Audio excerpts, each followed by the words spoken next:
Hello. We're certainly back at it again. As you can see, I have my book, my physical book, down with me because I kind of forgot I'm supposed to be like talking like quietly. Yeah, I forgot to put that back in last time, and it seems like I'm not the only one who forgot because no one else really pointed it out. So I didn't really realize until like I was watching the footage back and I was like, oh, that's missing. But yeah, we're gonna be doing some endurance reading, which is new for me. Hopefully my voice isn't too like messed up by the end of this. I do have my green tea again as always, but it's actually honey lemon ginseng green tea this time as opposed to just like normal green tea, because I've heard that like the lemon and all that good stuff, it's good for the throat. Hi Ox. Hi Han, thank you all for being here. So right now we are on page 184. I actually went through and like calculated this before the stream started, but we're gonna be going up until like page 260, and by that point we'll be like I think just over, actually just about like halfway through the book. I mean, right now we're already like almost to the halfway point, but this is really to like get us into that halfway mark. So yeah, let me take a sip of my tea and we will we'll get the show on the road.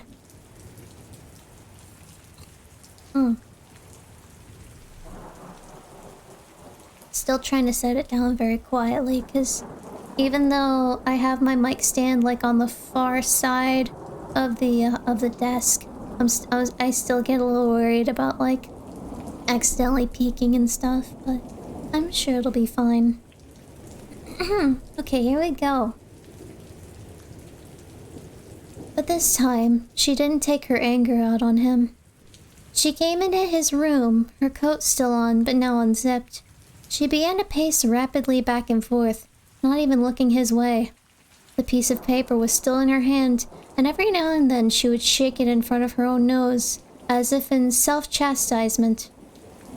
10% tax increase, he says. In arrears, he says. Liens, lawyers. Quarterly payment, he says. Overdue. Cockadoodle. Caca. Caca-poopy-doopy. Wow, we're already starting out strong, aren't we? He grunted into the rag, but she didn't look around. She was in a room by herself. She walked back and forth faster, cutting the air with her solid body. He kept thinking she would tear the paper to shreds, but it seemed she did not quite dare to do this. Yeah, that's literally in the book. I mean, it's Stephen King's writing is very questionable at times, but for the most part it's been engaging. It has its moments though. $506, she cried, this time brandishing the paper in front of his nose. She absently tore the rag that was choking him out of his mouth and threw it on the floor. He hung his head over to one side, dry heaving. His arms felt as if they were slowly detaching themselves from their sockets. $506.17. They know I don't want anyone out here. I told them, didn't I? And look!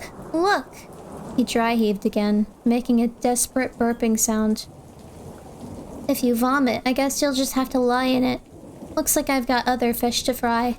He said something about a lie on my house. What's that? Handcuffs, he croaked. Yes, she said impatiently. Sometimes you're such a baby. She pulled the key from her skirt pocket and pushed him even farther to the left so that his nose pressed the sheets. He screamed, but she ignored him. There was a click, a rattle, and then his hands were free.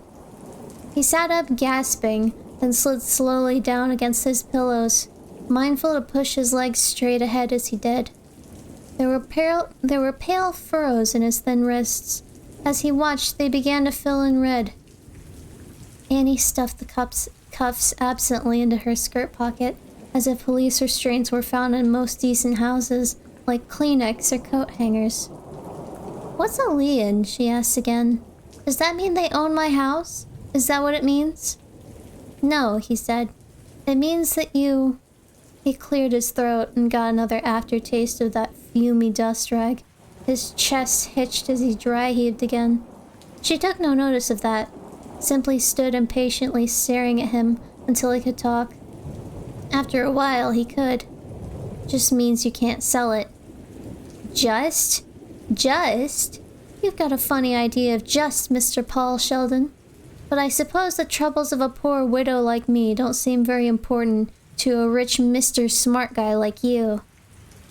On the contrary, I think of your troubles as my troubles, Annie. I just meant that Elian isn't much compared to what they could do if you got seriously in arrears. Are you? Arrears. That means in the bucket, doesn't it? In the bucket, in the hole, behind. Yes. I'm no shanty Irish moocher. He saw the thin sheen of her teeth as her upper lip lifted. I pay my bills. This time I just... You forgot, didn't you?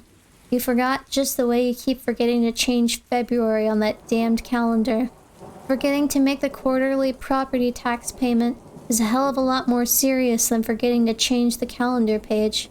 And you're upset because this is the first time you forgot something that big. Fact is, you're getting worse, Annie, aren't you? A little worse every day. Psychotics can cope in the world, after a fashion, and sometimes, as I think you well know, they get away with some very nasty shit. But there's a borderline between the lands of manageable and unmanageable psychosis. You're getting closer to that line every day, and part of you knows it. I just haven't gotten around to it yet, Annie said sullenly. Having you here has kept me busier than a one-armed paper hanger. An idea occurred to him, a really fine one. The potential for brownie points in this idea seemed almost unlimited. I know, he said with quiet sincerity. I owe you my life, and I haven't been anything but a pain in the tail to you. I've got about $400 in my wallet. I want you to pay your arrears with it. Oh, Paul. She was looking at him, both confused and pleased. I couldn't take your money. It's not mine, he said. He grinned at her. His number one, who loves you, baby, grin. And inside he thought, what I want, Annie, is for you to do one of your forgetting acts when I've got access to one of your knives, and I'm sure I can move well enough to use it. You'll be frying in hell 10 seconds before you know you're dead. It's yours. Call it a down payment if you want. He paused, then took a calculated risk. If you don't think I know I'd be dead if it wasn't for you, you're crazy. Paul, I don't know. I'm serious. He allowed his smile to melt into an expression of winning, or so he hoped. Please God, let it be winning sincerity. You did more than save my life, you know. You saved 2 lives. Because without you, Misery would still be lying in her grave. Now she was looking at him shiningly, the paper in her hand forgotten. And you showed me the error of my ways, got me back on track again. I owe you a lot more than $400 just for that. And if you don't take the money, you're gonna make me feel bad. Well, Alright, Thank you. I should be thanking you. May I see that paper? She gave it to him with no protest at all. It was an overdue tax notice. The lien was a little more than a formality. He scanned it quickly, then handed it back. Have you got money in the bank? Her eyes shifted away from his. I've got a little put aside, but not in the bank. I don't believe in banks. This says they can't execute the lien on you unless the bill remains unpaid by March 25th. What's today? She frowned at the calendar. Goodness, that's wrong. She untacked it, and the boy on his sled disappeared. Paul watched this happen with an absurd pang of regret. March showed a whitewater stream rushing pell-mell between snowy banks. She peered myopically at the calendar for a moment and then said, Today is March 25th. Christ, so late, he thought. Sure, that's why he came out. He wasn't telling you they had slapped a lien on your house, Annie. He was telling you they would have to, if you didn't cough up by the time the town office is closed tonight. I was actually trying to do you a favor. But if you pay this $506 before... And 17 cents, she put in fiercely. Don't forget the cockadoodle 17 cents. Alright, and 17 cents. If you pay it before they close the town offices this afternoon... No, Leon. If people in town really feel about you the way you say they do, Annie... They hate me. They're all against me, Paul. Then your taxes are one of those ways they'll try to pry you out. Hollering Leon at someone who's missed a quarterly property tax payment is pretty weird. It smells. Well, it stinks. If you missed a couple of quarterly payments, they might try to take your home, sell it at auction. It's a crazy idea, but I guess they'd technically be within their rights. She laughed, a harsh barking sound. Let them try. I'd gut-hole a few of them. I'll tell you that much, yes sir. Yes sirree, Bob. In the end, they'd gut-hole you, he said quietly. But that isn't the point. Then what is? Annie, there are probably people in Sidewinder who are 2 or 3 years behind on their taxes. No one is taking their homes or auctioning their furnishings down at the town hall. The worst that happens to people like that most of the time is that they lose their town water. The Roydmans now. He looked at her shrewdly. You think they pay their taxes on time? That white trash? She nearly shrieked. Ha! I think they're on the prod for you, Annie. He did in fact believe this. I'll never go. I'll stay up here just to spite them. I'll stay up here and spit in their eye. Can you come up with $106 to go with the $400 in my wallet? Yes. She was beginning to look cautiously relieved. Good enough, he said. Then I suggest you pay their crappy tax bill today.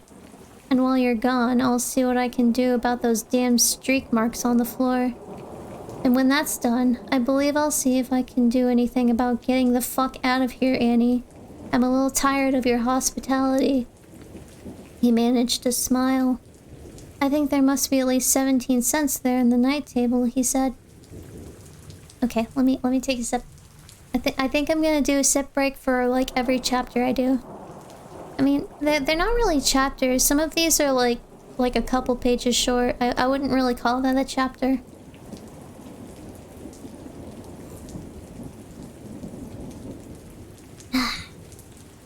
Stretch break? I mean, if you insist.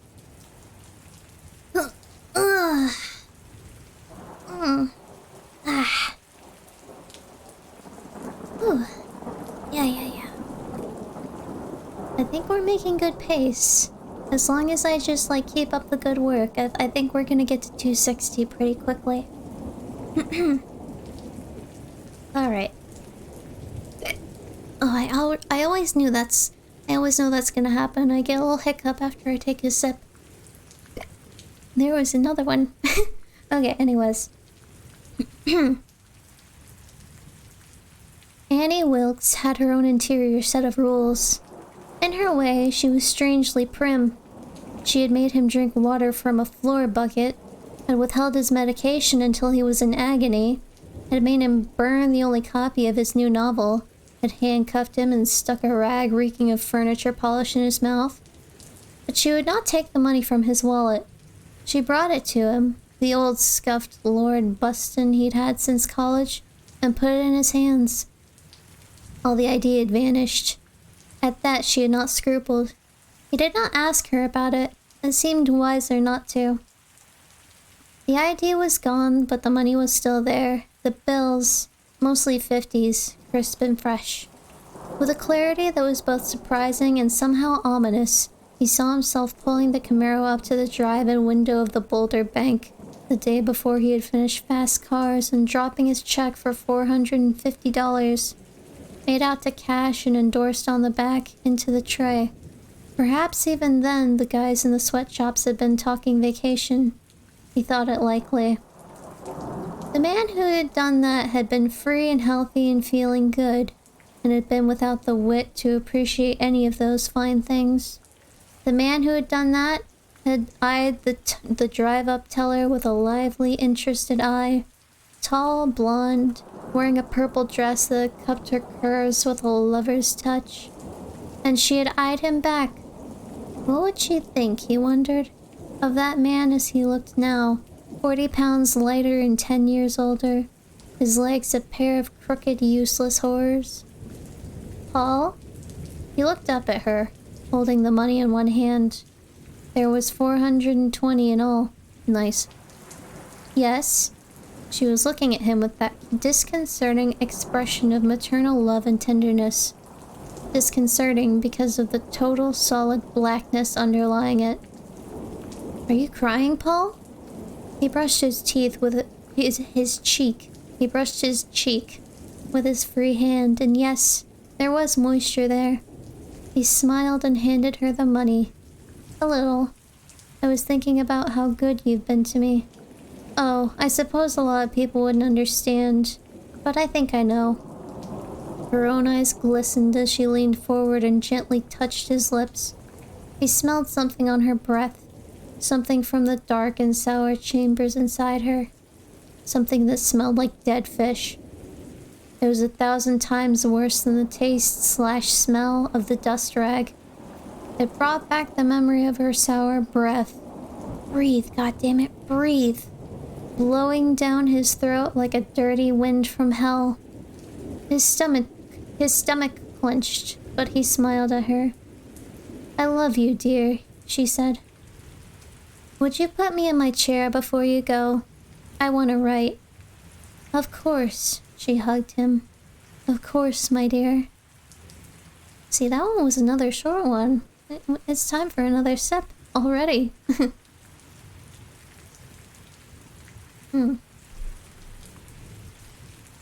Yeah, I think by the end, but by the time we get to page 260, I think it was like chapter 22.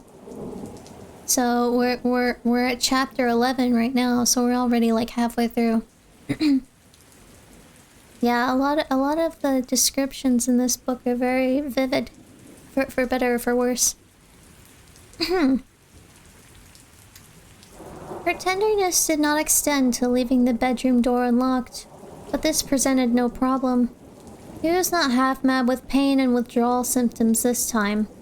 He had collected 4 of her bobby pins as assiduously as a squirrel collects nuts for the winter, and had secreted them under his mattress along with the pills. When he was sure she was really gone, and not hanging around to see if he was going to get up to Dido's, another Wilkesism for his growing lexicon, he rolled the wheelchair over to the bed and got the pins, along with the pitcher of water and the box of Kleenex from the night table. Rolling the wheelchair with the royal perched on the board in front of him was not very difficult. His arms had gotten a lot stronger. Annie Wilkes might be surprised to know just how strong they were now, and he sincerely hoped that someday soon she would be. The royal typewriter made a shitty writing machine, but as an exercise tool it was great. He had begun lifting it and setting it down whenever he was penned in the chair behind it, and she was out of the room. 5 lifts of 6 inches or so had been the best he could manage at first. Now he could do 18 or 20 without a pause. Not bad when you consider the bastard weighed at least 50 pounds. He worked on the lock with one of the bobby pins, holding 2 spares in his mouth like a seamstress hemming a dress. He thought that the piece of bobby pin still somewhere inside the lock might screw him up, but it didn't. He caught the rocker almost at once and pushed it up, drawing the lock's tongue along with it. He had just a moment to wonder if she might not have put a bolt on the outside of the door as well. He had tried very hard to seem weaker and sicker than how he really felt, but the suspicions of the true paranoiac spread wide and ran deep. Then the door was open. He felt the same nervous guilt, the urge to do this fast, ears attuned for the sound of old Bessie returning, although she had only been gone for 45 minutes. He pulled a bunch of the Kleenex, dipped the wad in the pitcher, and bent awkwardly over to one side with the soppy mess in his hand. Gritting his teeth and ignoring the pain, he began to rub at the mark on the right-hand side of the door. To his intense relief, it began to fade almost at once. The hubs of the wheelchair had not actually scored through the paint as he had feared, but only scuffed it. He reversed away from the door, turned the chair, and backed up so he could work on the other mark. When he had done all he could, he reversed again and looked at the door, trying to see it through Annie's exquisitely suspicious eyes. The marks were there, but faint, almost unnoticeable. He thought he would be okay. He hoped he would be okay. "Tornado sellers," he said, licked his lips and laughed dryly. What the fuck? Friends and neighbors. He rolled back to the door and looked out at the corridor. But now that the marks were gone, he felt no urge to go farther or dare more today. Another day, yes. He would know that day when it came around. What he wanted to do now was to write. He closed the door, and the click of the lock seemed very loud. Africa. That bird came from Africa. But you mustn't cry for that bird, Polly. Because after a while, it forgot all about how the veldt smelled at noonday, and the sounds of the wildebeest at the waterhole, and the highly acidic smell of the Ika trees in the great clearing north of the big road. After a while, it forgot about the cerise color of the sun dying behind Kilimanjaro. After a while, it only knew the muddy, smogged-out sunsets of Boston. That was all it remembered, and all it wanted to remember. After a while, it didn't want to go back anymore. And if someone took it back and set it free, it would only crouch in one place, afraid and hurting and homesick in two unknown and terribly ineluctable directions, until something came along and killed it. "Oh, Africa. Oh, shit," he said in a trembling voice. Crying a little, he rolled the wheelchair over to his wastebasket and buried the wet pads of Kleenex under the waste paper. He repositioned the wheelchair by the window and rolled a piece of paper into the royal. "And by the way, Polly, is the bumper of your car sticking out of the snow yet? Is it sticking out, twinkling cheerily in the sun, just waiting for someone to come along and see it, while you sit here wasting what may be your last chance?" He looked doubtfully at the blank sheet of paper in the typewriter. "I won't be able to write now anyway. That spoiled it."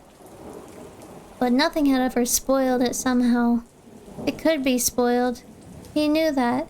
But in spite of the reputed fragility of the creative act, it had always been the single toughest thing, the most abiding thing in his life. Nothing had ever been able to pollute that crazy well of dreams. No drink, no drug, no pain. He fled to that well now like a thirsty animal finding a waterhole at dusk, and he drank from it. Which is to say, he found the hole in the paper and fell thankfully through it. By the time Annie got back at 6:15, he had done almost 5 pages. "Sip time. Aha. We're making good pace here."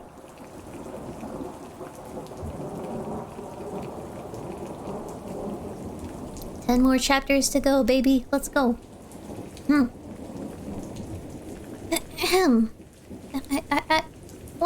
One thing that concerns me is that, like, my throat gets dry very easily when I'm reading aloud like this.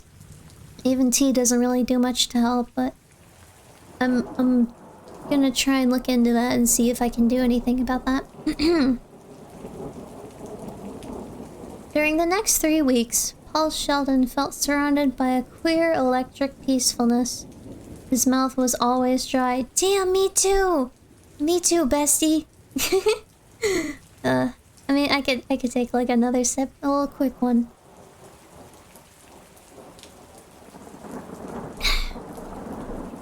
Sounds seemed too loud. There were days when he felt he could bend spoons simply by looking at them. Other days he felt like weeping hysterically.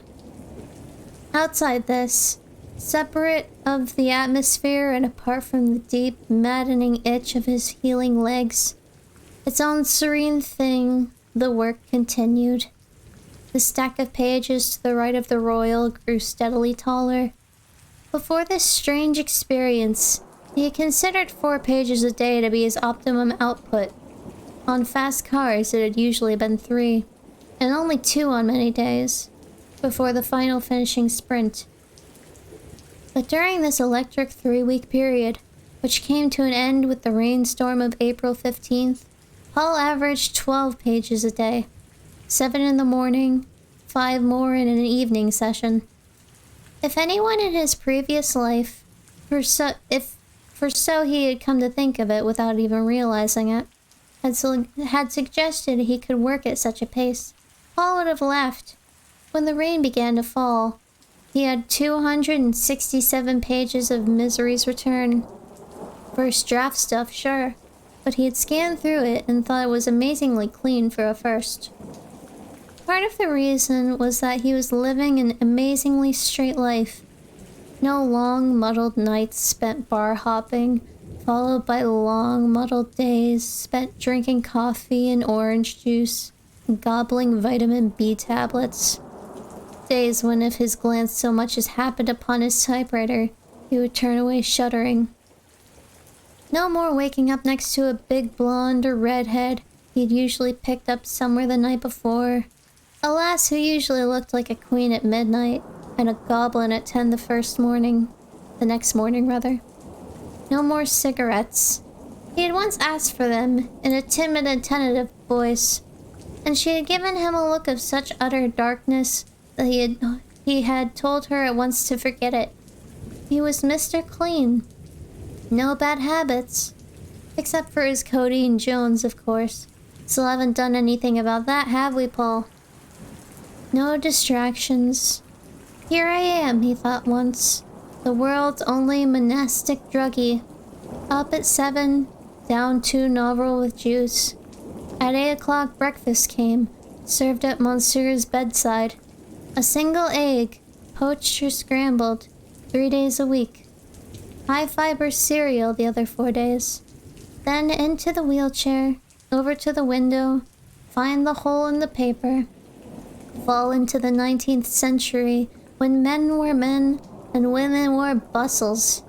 Lunch, afternoon nap, up again, sometimes to edit, sometimes just to read.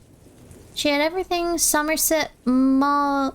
I'm not sure how to pronounce that. It's a name, but it's a name. Anything goes. Everything Somerset Maugham had ever written. Once Paul found himself wondering dourly if she had John Fowles's first novel on her shelves, and decided it might be better not to ask. And Paul began to work his way through the 20-odd volumes that comprised Maugham's oeuvre, fascinated by the man's canny grasp of story values. Over the years, Paul had grown more and more resignated to the fact that he could not read stories as he had when he was a kid. By becoming a writer of them himself, he had condemned himself to a life of dissection. But Maugham first seduced him, and then made him into a child again, and that was wonderful. At 5 o'clock, she would serve him a light supper, and at 7 she would roll in the black and white television, and they would watch MASH and WKRP in Cincinnati. When these were over, Paul would write. When he was done, he would roll the wheelchair slowly. He could have gone much faster, but it was just as well that Annie should not know that. Over to the bed. She would hear come in and help him back into bed. More medication. Boom. Out like a light. And then the next day would be just the same. And the next. And the next. Being such a straight arrow was part of the reason for this amazing fecundity, but Annie herself was a bigger one. After all, it was her single hesitant suggestion about the bee sting which had shaped the book and given it its urgency, when Paul had firmly believed he could never feel urgent about Misery again. He'd been sure of one thing from the start. There really was no Misery's return.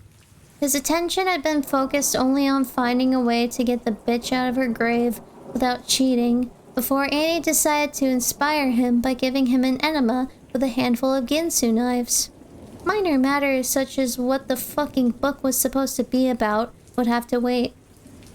During the 2 days following Annie's trip to town to pay her tax bill, Paul tried to forget his failure to take advantage of what could have been a golden opportunity to escape, and concentrated on getting Misery back to Mrs. Ramage's cottage instead.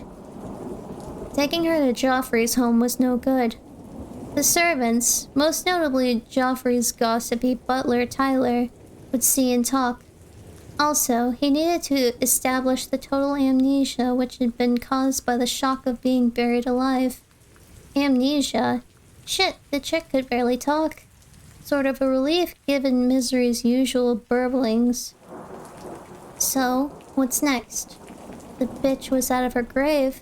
Now where was the fucking story? Should Joffrey and Mrs. Ramage tell Ian that Misery was still alive? Paul didn't think so, but he wasn't sure. Not being sure of things, he knew, was a charmless corner of purgatory reserved for writers who were driving fast with no idea at all where they were going. Not Ian, he thought, looking out at the barn. Not Ian. Not yet. The doctor first. That old asshole with all the N's in his name. Shinebone. The thought of the doctor brought Annie's comment about bee stings to mind. And not for the first time. It kept recurring at odd moments. One person in every dozen. But it just wouldn't play.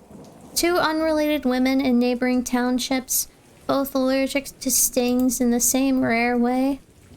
3 days following the great Annie Wilkes tax bailout, Paul had been drowsing his way into his afternoon nap when the guys in the sweatshop weighed in. And weighed in heavy. This time it wasn't a flare. This time it was an H-bomb explosion. He sat bolt upright in bed, ignoring the flare of pain which shot up his legs. "Annie," he bawled. "Annie, come in here."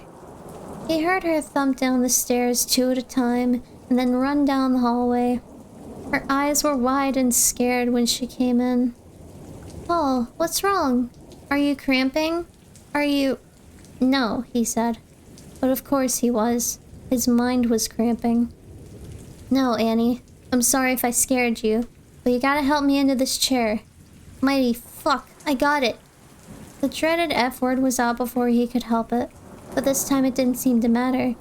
She was looking at him respectfully, and with not a little awe. Here was the secular version of the Pentecostal fire, burning before her very eyes. "Of course, Paul." She got him into the chair as quickly as she could. She began to roll him toward the window, and Paul shook his head impatiently. "This won't take long," he said, "but it's very important." "Is it about the book?" "It is the book. Be quiet, don't talk to me." Ignoring the typewriter, he never used the typewriter to make notes. He seized one of the ballpoints and quickly covered a single sheet of paper with a scrawl that probably no one but himself could have read. They were related. It was bees, and it affected them both the same way, because they were related. Misery's an orphan. And guess what? The Evelyn Hyde babe was Misery's sister. Or maybe half-sister. That would probably work better.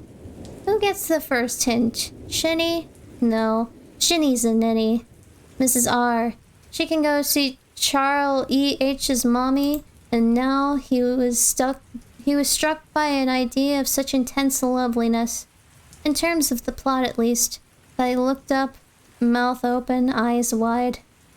"Paul?" Annie asked anxiously. "She knew," Paul whispered. "Of course she did. At least strongly suspected. But," he bent to his notes again, Mrs. R, realizes at once that Mrs. E.H. has got to know M, is related to her dot, same hair or something. Remember, E.H.'s mom is starting to look like a Madge character. Oh shit, hi. Oh shit, wait, we had a raid? Holy shit, thank you, Fish Stick, for the raid. We're reading Misery. Hi. I mean, you're probably not gonna get the full effect of this because you're kind of getting in here like in media res, but I think people enjoy it somewhat. Okay. Remember, EH's mom is starting to look like a Madge character. You'll need to work her up. Mrs. R starts to realize Mrs. EH may even have known Misery was buried alive. Shit on the shingle. Love it. Suppose the old lady guessed Misery was a leftover of her fuck 'em and leave 'em days, and... He put the pen down, looked at the paper, then slowly picked up the pen again and scrawled a few more lines. 3 necessary points. 1. How does Mrs. EH react to Mrs. R's suspicions? She should be either murderous or puke up scared. I prefer scared, but I think AW would like murderous. So okay, murd. 2. How does Ian get into this? 3. Misery's amnesia? Oh, and here's one to grow on. Does Misery find out her mom lived with the possibility that not just one, but 2 of her daughters had been buried alive rather than speak up? Why not? You could help me back into the bed now if you wanted, Paul said. If I sounded mad, I'm sorry. I was just excited. That's all right, Paul. She still sounded odd. Since then, the work had driven on famously. Annie was right. The story was turning out to be a good deal more gruesome than the other Misery books. The first chapter had not been a fluke but a harbinger. But it was also more richly plotted than any other Misery novel since the first. And the characters were more lively. The latter 3 Misery novels had been a little more than straightforward adventure tales with a fair amount of piquantly described sex thrown in to please the ladies. This book, he began to understand, was a gothic novel, and thus was more dependent on plot than on situation. The challenges were constant. It was not just a question of can you to begin the book. For the first time in years, it was can you almost every day, and he was finding he could. Then the rain came and things changed. Okay, let me take a sip. Yeah, we had a new follower who like broke the... You kind of got the thing, the banner like off center now. Hold on, I gotta fix that. That's gonna be bothering me. Oh no, I can't because they're connected. Oh man. Now we're just gonna have to live with that until I can get it fixed like offline. Yeah, just ignore that, okay? Don't look at it. Don't look at it.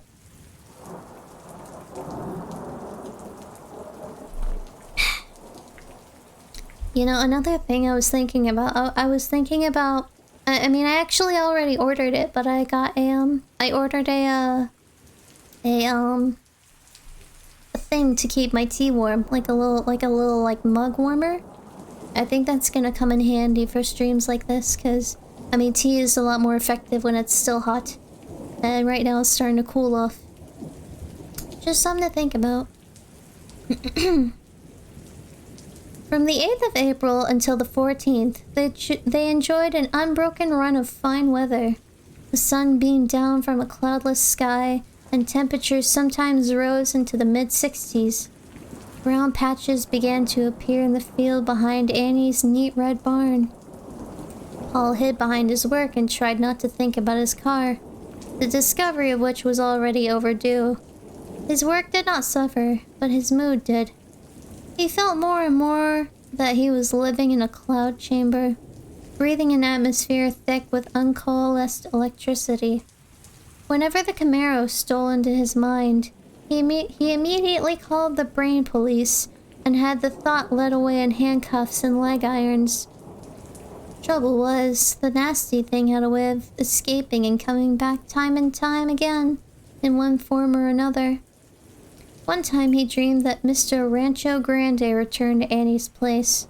He got out of his well-kept Chevrolet Bel Air, holding part of the Camaro's bumper in one hand and its steering wheel in the other. "Do these belong to you?" he asked Annie in this dream. Well, it awakened in a less than cheery frame of mind. Annie, on the other hand, had never been in better spirits than she was during that sunny early spring week. She cleaned, she cooked ambitious meals. Although everything she cooked came out as tasting strangely industrial, as if years of eating in hospital cafeterias had somehow corrupted any culinary talent she might have once had. Each afternoon, she bundled Paul up in a huge blue blanket, jammed a green hunting cap on his head, and rolled him out onto the back porch. On those occasions, he would take Mollum along, but rarely read him. Being outside again was too great an experience to allow much concentration on other things.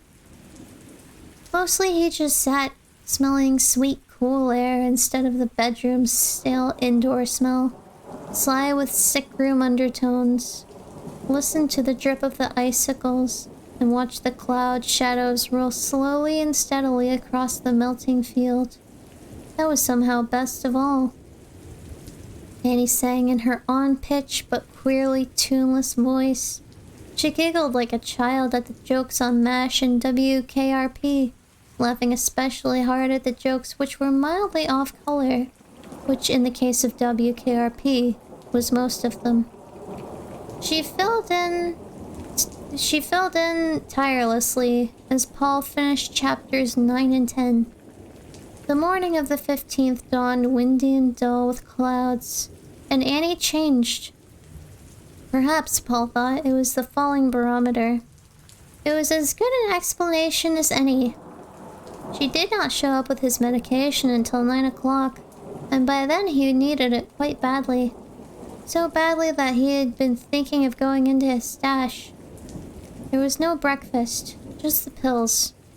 When she came in, she was still in her pink quilted housecoat. He noted with deepening misgivings that there were red marks like wheels on her cheeks and arms. He also saw gooey splatters of food on the housecoat, and she had only managed to get on one of her slippers. Thud slush went Annie's feet as she approached him. Thud slush, thud slush, thud slush. Her hair hung around her face. Her eyes were dull. Here. She threw the pills at him. Her hands were also covered with mixed streaks of goo. Red stuff, brown stuff, sticky white stuff. Paul had no idea what it was. He wasn't sure he wanted to know. The pills hit his chest and bounced into his lap. She turned to go. Oh, shit, guys. Oh, man. We kind of fixed it. It's still a little bit off, but that's an improvement. Thank you for the follow. Annie. She stopped, not turning around. She looked bigger that way, with her shoulders rounding the pink housecoat, her hair like some battered helmet. She looked like a Piltdown woman staring out of her cave. Annie, are you all right? No, she said indifferently, and turned around. She looked at him with that same Dillard's expression as she pinched her lower lip between the thumb and first finger of her right hand. She pulled it out and then twisted it, pinching inward at the same time. Blood first welled between lip and then gushed down her chin. She turned and left without speaking a word, before his stunned mind could persuade itself that he had really seen her do that. She closed the door and locked it. He heard her thud slushing her way down the hall to the parlor. He also heard the creak of her favorite chair as she sat down. Nothing else. No TV, no singing, no clink-clink of silver on crockery. No, she was just sitting there. Just sitting there and being not alright. Then there was a sound. It was not repeated, but it was utterly distinctive. It was a slap. A damned hard one. And since he was in here on one side of a locked door, and she was out there on the other side of it, he didn't have to be Sherlock Holmes to figure out that she'd slapped herself. Good and hard from the sound. He saw her pulling her lip out, digging her short nails into its sensitive pink meat. He suddenly remembered a note on mental illness he had taken for the first Misery book, where much of the action had been set in London's Bedlam Hospital. Misery had been railroaded there by the madly jealous villainess. When a manic-depressive personality begins to slide deeply into a depressive period, he had written, One symptom he or she may exhibit is acts of self-punishment. Slapping, punching, pinching, burning oneself with cigarette butts, etc. He was suddenly very scared. Oh man, it's getting good. I gotta take a sip.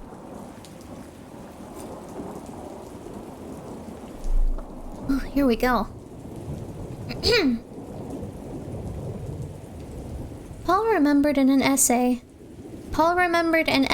by Edmund Wilson, where Wilson had said, in typically grudging Wilson manner, that Wordsworth's criterion for the writing of good poetry, strong emotion recalled in a time of tranquility, would do well enough for most dramatic fiction as well. It was probably true.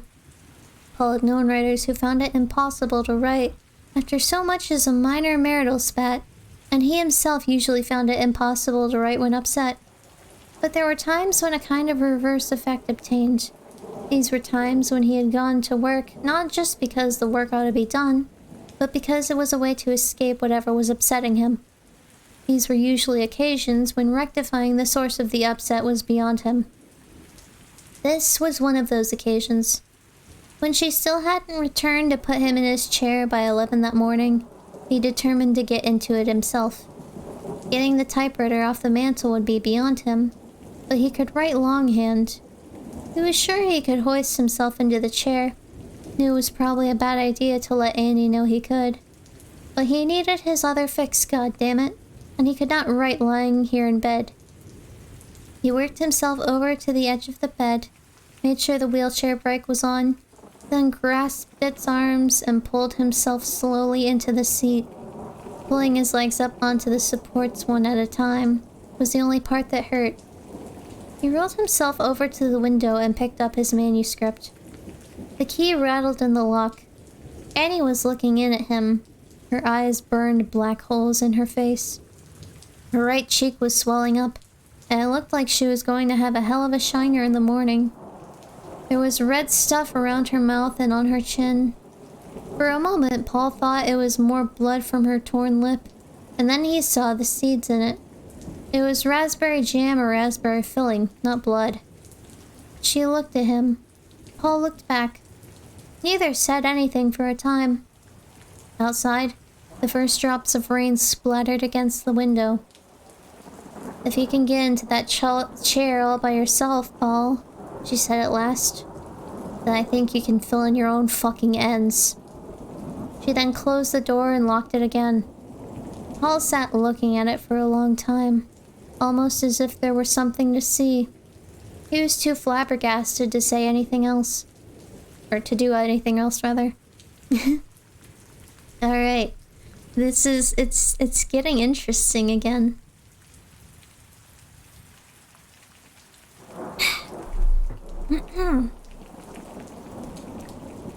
He didn't see her again until late afternoon. After her visit, work was impossible. He made a couple of futile tries, wadded up the paper, and gave up. It was a bust. He rolled himself back across the room. In the process of getting out of the chair and into bed, one of his hands slipped and he came within an ace of falling. He brought his left leg down, and although it took his weight and saved him from the fall, the pain was excruciating. It felt as if a dozen bolts had suddenly been driven into the bone. He screamed, scrabbled for the headboard, and pulled himself safely over onto the bed, his throbbing left leg trailing behind the rest of him. That will bring her, he thought incoherently. She'll want to see if Sheldon really turned into Luciano Pavarotti, or if it just sounds that way. But she didn't come, and there was no way he could bear the rotted ache in his left leg. He rolled clumsily onto his stomach, burrowed one arm deep under the mattress, and brought out one of the novel sample cards. He dry swallowed two, then drifted for a while. When he came back, he thought at first he must still be dreaming. It was just too surreal, like the night when she had rolled the barbecue pot in here. Annie was sitting on the side of the bed. She had set a water glass filled with novel capsules on his bed table. On the other hand, she had a Victor rat trap. There was a rat in it, too. a large one with mottled gray-brown fur. The trap had broken the rat's back. Its rear feet hung over the side of the trap's board, twitching randomly. There were beads of blood in its whiskers. This was no dream. Just another day lost in the funhouse with Annie. Her breath smelled like a corpse decomposing in rotted food. Annie. He straightened up, eyes moving between her and the rat. Outside it was dusk. A strange blue dusk filled with rain. It sheeted against the window. Strong gusts of wind shook the house, making it creak. Whatever had been wrong with her this morning was worse tonight. Much worse. He realized he was seeing her with all her masks put aside. This was the real Annie. The inside Annie. The flesh of her face, which had previously seemed so fearsomely solid, now hung like lifeless dough. Her eyes were blanks. She had dressed, but her skirt was on inside out. There were more wheals on her flesh, more food spattered on her clothes. When she moved, they exhaled too many different aromas for Paul to count. Nearly one whole arm of her cardigan sweater was soaked with a half-dried substance that smelled like gravy. She held up the trap. They come into the cellar when it rains. The pinned rat squeaked feebly and snapped at the air, its black eyes infinitely more lively than those of its captor rolled. I put down traps. I have to. I smear the triplets with bacon grease. I always catch 8 or 9. Sometimes I find others. She blanked then. Blanked for nearly 3 minutes, holding the rat in the air. A perfect case of waxy catatonia. Paul stared at her. Stared at the rat as it squeaked and struggled, and realized that he had actually believed that things could get no worse. Untrue. Unfucking true. At last, as he had begun to think she had just sailed off into oblivion forever with no fuss or fanfare, she lowered the trap and went on as if she had never stopped speaking. Drowned in the corners. Poor things. She looked down at the rat and a tear fell onto its matted fur. Poor things. She closed one of her strong hands around the rat and pulled the spring with the other. Pulled back the spring with the other. It lashed in her hand, head twisting as it tried to bite her. Its squeals were thin and terrible. Paul pressed the heel of a palm against his wincing mouth. How its heart beats. How it struggles to get away. As we do, Paul. As we do. We think we know so much, but we really don't know any more than a rat in a trap. A rat with a broken back that thinks it still wants to live. The hand holding the rat became a fist. Her eyes never lost that blank, distant cast. Paul wanted to look away and could not. Tendons began to stand out on her inner arm. Blood ran from the rat's mouth in an abrupt, thin stream. Paul heard its bones break, and then the thick pads of her fingers punched into its body, disappearing up to the first knuckle. Blood splattered onto the floor. The creature's dulling eyes had bulged. She tossed the body into the corner and wiped her hand indifferently on the sheet, leaving long red smears. Now it's at peace. She shrugged, then laughed. I'll get my gun, Paul, shall I? Maybe the next world is better. For rats and people both. Not that there's much difference between the two. Not until I finish, he said, trying to enunciate each word carefully. This was difficult, because he felt as if someone had shot his mouth full of Novocaine. He had seen her low before, but he'd seen nothing like this. He wondered if she'd even had a low as this before. This was how depressives got just before shooting all the members of their families, themselves last. It was the psychotic despair of the woman who dresses her children in their best, takes them out for ice cream, walks them down to the nearest bridge, lifts one into the crook of each arm, and jumps over the side. Depressives kill themselves. Psychotics, rocked in the poison cradles of their own egos, want to do everyone handy a favor and take them along. I'm closer to death than I've ever been in my life, he thought, because she means it. The bitch means it. Misery? She asked, almost as if she had never heard the word before. But there had been a momentary fugitive sparkle in her eyes, hadn't there? He thought so. Misery, yes. He thought desperately about how he should go on. Each possible approach seemed in mind. I agree that the world is a pretty crappy place most of the time, he said, and then added inanely, especially when it rains. Oh, you idiot, stop babbling. I mean, I've been in a lot of pain these last few weeks, and... Pain? She looked at him with sallow, sunken contempt. You don't know what pain is. You don't have the slightest idea, Paul. No, I suppose not. Not compared to you. That's right. But I want to finish this book. I want to see how it all turns out. He paused. And I'd like you to stick around and see too. A person might as well not write a book at all if there's no one around to read it. Do you get me? He lay there looking at that terrible stone face, heart thumping. Annie, do you get me?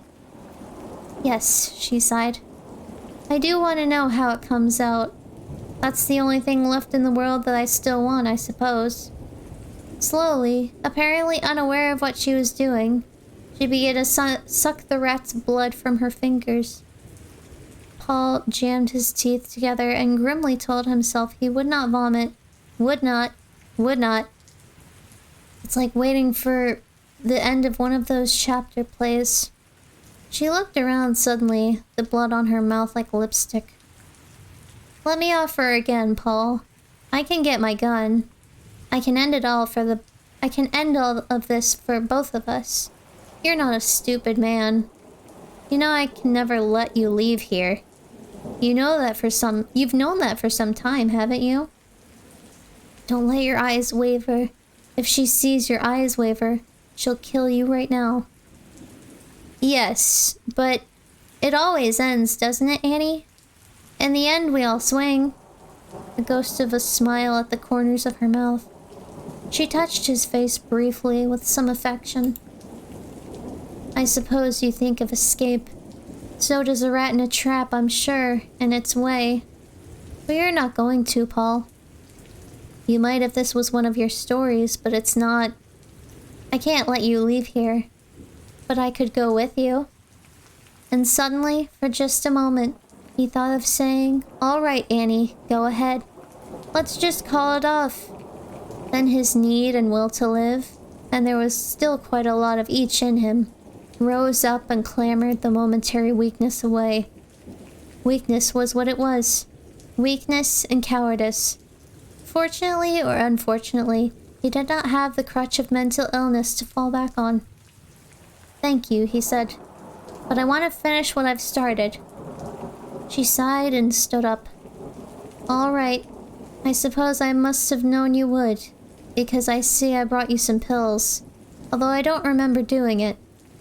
She laughed, a small crazy titter which seemed to come from that slack face, as if by ventriloquism. I'll have to go away for a while. If I don't, what you or I want won't matter, because I do things. I have a place I go when I feel like this. A place in the hills. Did you ever read the Uncle Remus stories, Paul?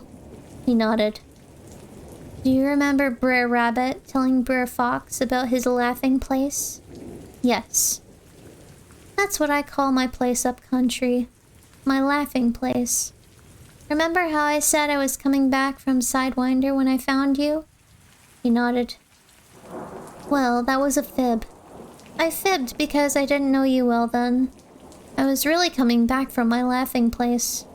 It has a sign over the door that says that. Annie's laughing place, it says. Sometimes I do laugh when I go there.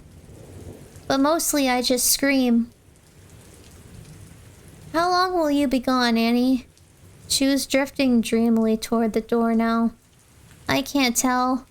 I've brought you pills. You'll be alright. Take 2 every 6 hours. Or 6 every 4 hours. Or all of them all at once. But what will I eat? He wanted to ask her, and didn't. He didn't want her attention to return to him. Not at all. He wanted her gone. Being here with her was like being with the angel of death. He lay stiffly in his bed for a long time, listening to her movements. First upstairs, then on the stairs, then in the kitchen. Fully expecting her to change her mind and come back with the gun after all. He did not even relax when he heard the side door slam and lock, followed by splashing steps outside. The gun could just as easily be in the Cherokee. Old Bessie's motor whirred and caught, and he gunned it fiercely. A van of headlights came on, illuminating a shining silver curtain of rain. The lights began to retreat down the driveway. They swung around, dimming, and then Annie was gone. This time she was not heading downhill towards Sidewinder, but into the high country. Going to her laughing place, Paul croaked, and began to laugh himself. She had hers. He was already in his. The wild gales of mirth ended when he looked at the mangled body of the rat in the corner. A thought struck him. Who said she didn't leave me anything to eat? He asked the room, and laughed even harder. In the empty house, Paul Sheldon's laughing place sounded like the padded cell of a madman. You like it? I'm liking this. I'm really liking this. Like I knew there was gonna be like a point eventually where it was just gonna like completely fall off the rails and go like completely crazy. And I'm glad we're finally getting to that point. Okay.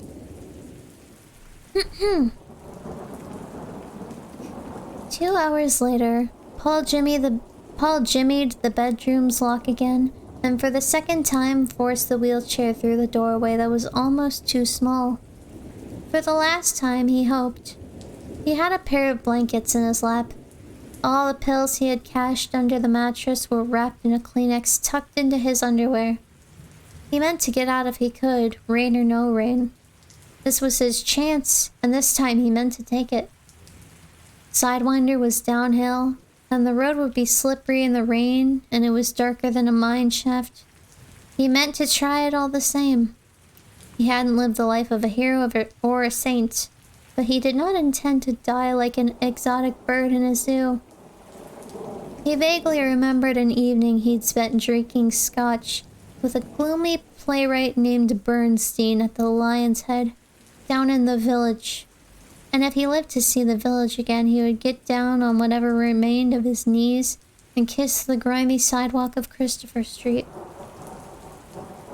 At some point, the conversation had turned to the Jews living in Germany during the uneasy 4 or 5 years before the Wehrmacht rolled into Poland and the festivities began in earnest.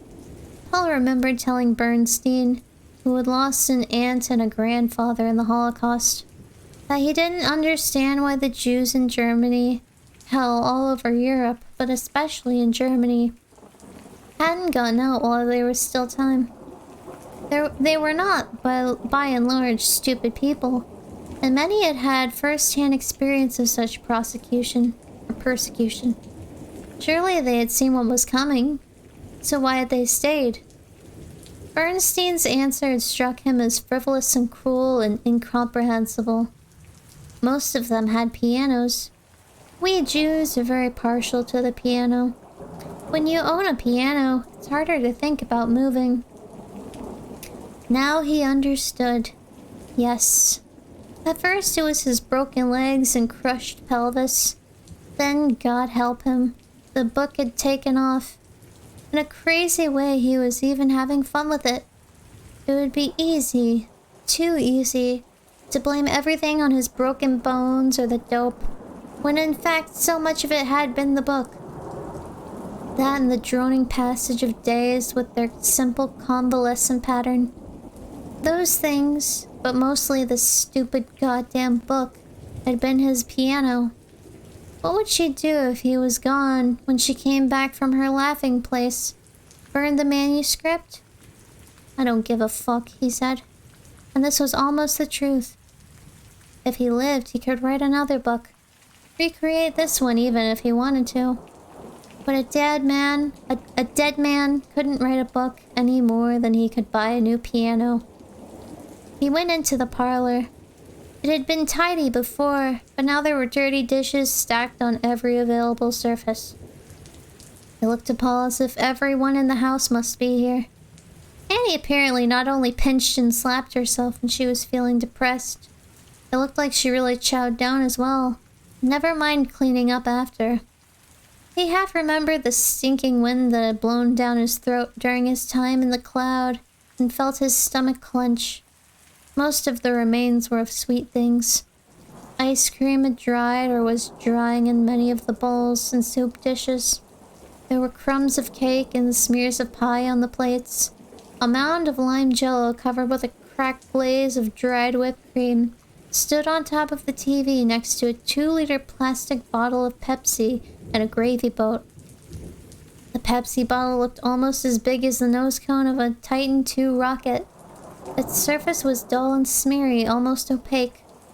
He guessed she had drunk directly from it and that her fingers had been covered with gravy or ice cream when she did it.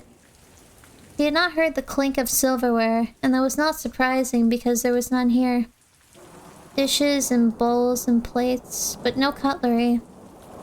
He saw drying drips and splashes, again mostly of ice cream, on the rug and couch. That was what I saw on her housecoat, the stuff she was eating, and what was on her breath. His image of Annie as Piltdown Woman reoccurred. He saw her sitting in here and scooping ice cream into her mouth, or maybe handfuls of half-congealed chicken gravy with a Pepsi chaser, simply eating and drinking in a deep, depressed daze. The penguin sitting on his block of ice was still on the knick-knack table, but she had thrown away many of the other ceramic pieces into the corner, where their littered remains were scattered, sharp little hooks and shards. He kept seeing her fingers as they sank into the rat's body, the red smears of her fingers on the sheet. He kept seeing her licking the blood from her fingers, doing it as absently as she must have eaten the ice cream and jello and soft black jelly roll cake. These images were terrible, but they were a wonderful incentive to hurry. The spray of dried flowers on the coffee table had overturned. Beneath the table, barely visible, lay a dish of crusted custard pudding and a large book. Memory Lane, it said. Trips down memory lane when you're feeling depressed are never a very good idea, Annie. But I suppose you know that by this point in your life. He rolled across the room. Straight ahead was the kitchen. On the right, a wide, short hallway went down to Annie's front door.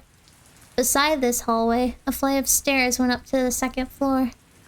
Giving the stairs only a brief glance, there were drips of ice cream on some of the carpeted stair levels, and glazy smears of it on the banister. Paul rolled down to the door. He thought that if there was going to be a way out for him, tied to this chair as he was, it would be by way of the kitchen door, the one Annie used when she went out to feed the animals, the one she galloped from when Mr. Rancho Grande showed up. But he ought to check this one. He might get a surprise. He didn't. The porch stairs were every bit as steep as he had feared, but even if there had been a wheelchair ramp, a possibility he never would have accepted in a spirited game of Can You, even if a friend had suggested it. He couldn't have used it. There were 3 locks on the door, the police bar he could have coped with. The other 2 were Krieg's, the best locks in the whole world. according to his ex-cop friend Tom Twyford. And where were the keys? Let me see. On their way to Annie's laughing place, maybe? Yes, sirree, Bob. Give that man a cigar and a blowtorch to light it with. He reversed down the hall, fighting panic, reminding himself he hadn't expected much from the front door anyway. He pivoted his chair once, and he was in the parlor. He pivoted his chair once he was in the parlor and rolled into the kitchen. This was an old-fashioned room with bright linoleum on the floor and a pressed tin ceiling. The refrigerator was old but quiet. There were 3 or 4 magnets stuck to its door. Not surprisingly, they all looked like candy. A piece of bubblegum, a Hershey bar, a Tootsie Roll. One of the cabinet doors was open and he could see shelves neatly covered with oilcloth. There were big windows over the sink, and they would let in a lot of light even on cloudy days. It should have been a cheery kitchen, but wasn't. The open garbage can overflowed onto the floor and emitted the warm reek of spoiling food. But that wasn't the only thing wrong, or the worst smell. There was another that seemed to exist mostly in his mind, but which was no less real for that. It was Parfum de Wilkes, a psychic odor of obsession. There were 3 doors in the room, 2 to the left and 1 straight ahead, between the refrigerator and the pantry alcove. He went to those on the left first. One was the kitchen closet. He knew that even before he saw the coats, hats, scarves, and boots. The brief, yapping squeak of the hinges was enough to tell him. The other was the one Annie used to go out. And here was another police bar and 2 more Kriegs. Reutemanns, stay out. Paul, stay in. He imagined her laughing. You fucking bitch. He struck his fist against the side of the door. It hurt, and he pressed the side of his hand against his mouth. He hated the sting of tears, the momentary doubling of his vision when he blinked. There was no way he could stop it. The panic was yammering more loudly now, asking what he was going to do. What was he going to do, for Christ's sake? This might be his last chance. What I'm going to do first is a thorough job of checking this situation out, he told himself grimly. If you can stay cool for just a while longer, that is. Think you can do that, chicken shit? He wiped his eyes. Crying was not going to get him out of this, and looked out through the window which made up the top half of the door. It wasn't really just 1 window, but 16 small panes. He could break the glass in each, but he would have to bust the lathes too. And that might take hours without a saw. They looked strong. And what then? A kamikaze dive out onto the back porch? Great idea. Maybe he could break his back and that would take his mind off his legs for a while. And it wouldn't take long lying out there in the pelting rain before he died of exposure. That would take care of the whole rotten business. No way. No fucking way. Maybe I'm going to punch out, but I swear to God I'm not going to do it until I get a chance to show my #1 fan just how much I've enjoyed getting to know her. And that isn't a promise. That's a sacred vow. The idea of paying Annie back did more to still his panic than any amount of self-scolding had done. A little calmer, he flicked the switch beside the locked door. It turned on an outside light, which came in handy. The last of the daylight had drained away during the time since he had left his room. Annie's driveway was flooded, and her yard was a quagmire of mud, standing water, and gobbets of melting snow. By positioning his wheelchair all the way to the left of the door, he could for the first time see the road which ran by her place, although it was really no big deal. 2-lane blacktop between decaying snowbanks, shiny as sealskin, and awash with rainwater and snowmelt. Maybe she locked the doors to keep the Reutemanns out, but she sure didn't need to lock them out to keep me in. Or lock them to keep me in. If I got out there in this wheelchair, I'd be bugged to the hubcaps in 5 seconds. You're not going anywhere, Paul. Not tonight, and probably not for weeks. There'll be a month into the baseball season before the ground firms up enough for you to get out onto the road in this wheelchair. Unless you want to crash through a window and crawl. No, he didn't want to do that.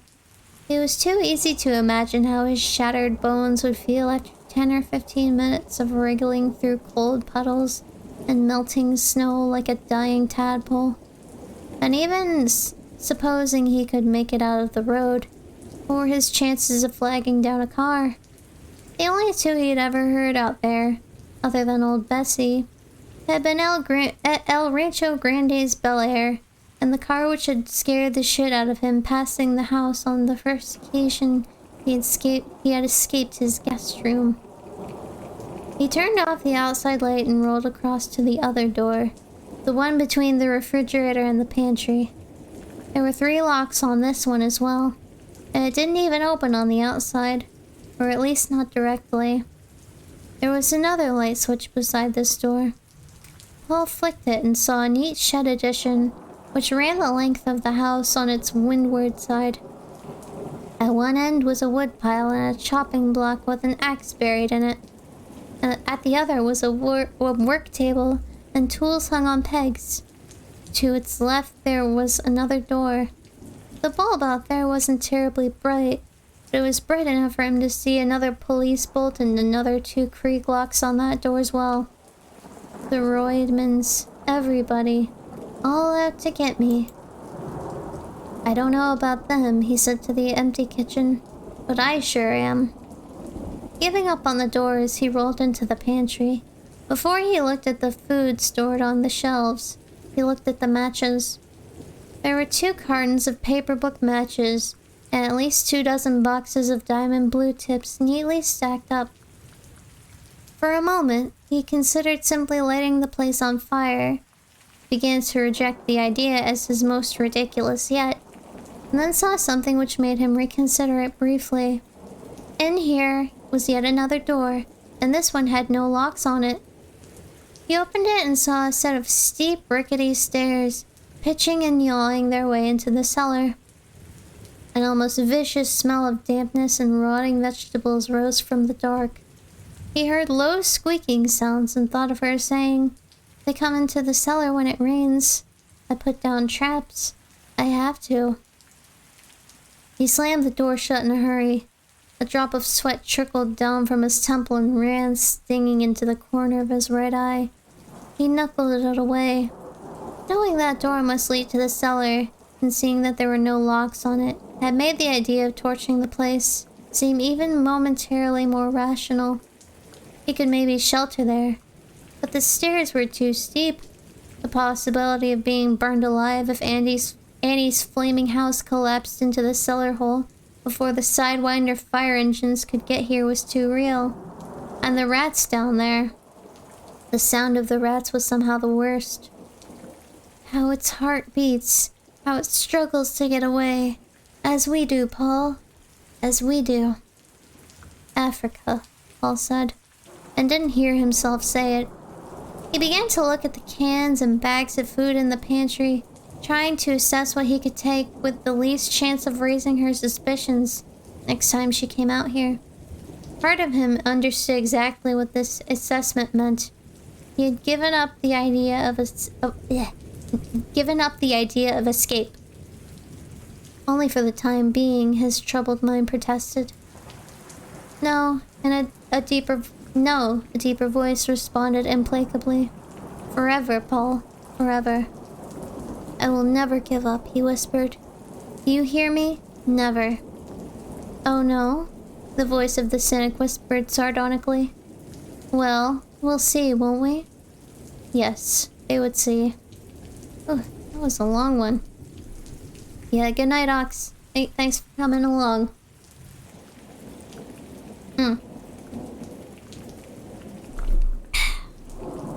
I think I might have to take another sip. That was a very long chapter.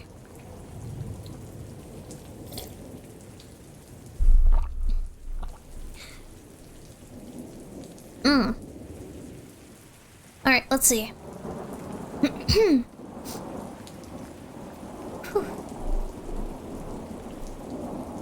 In Annie's larder looked more like a survivalist bomb shelter than a pantry. He guessed that some of this hoarding was a simple nod to the realities of her situation.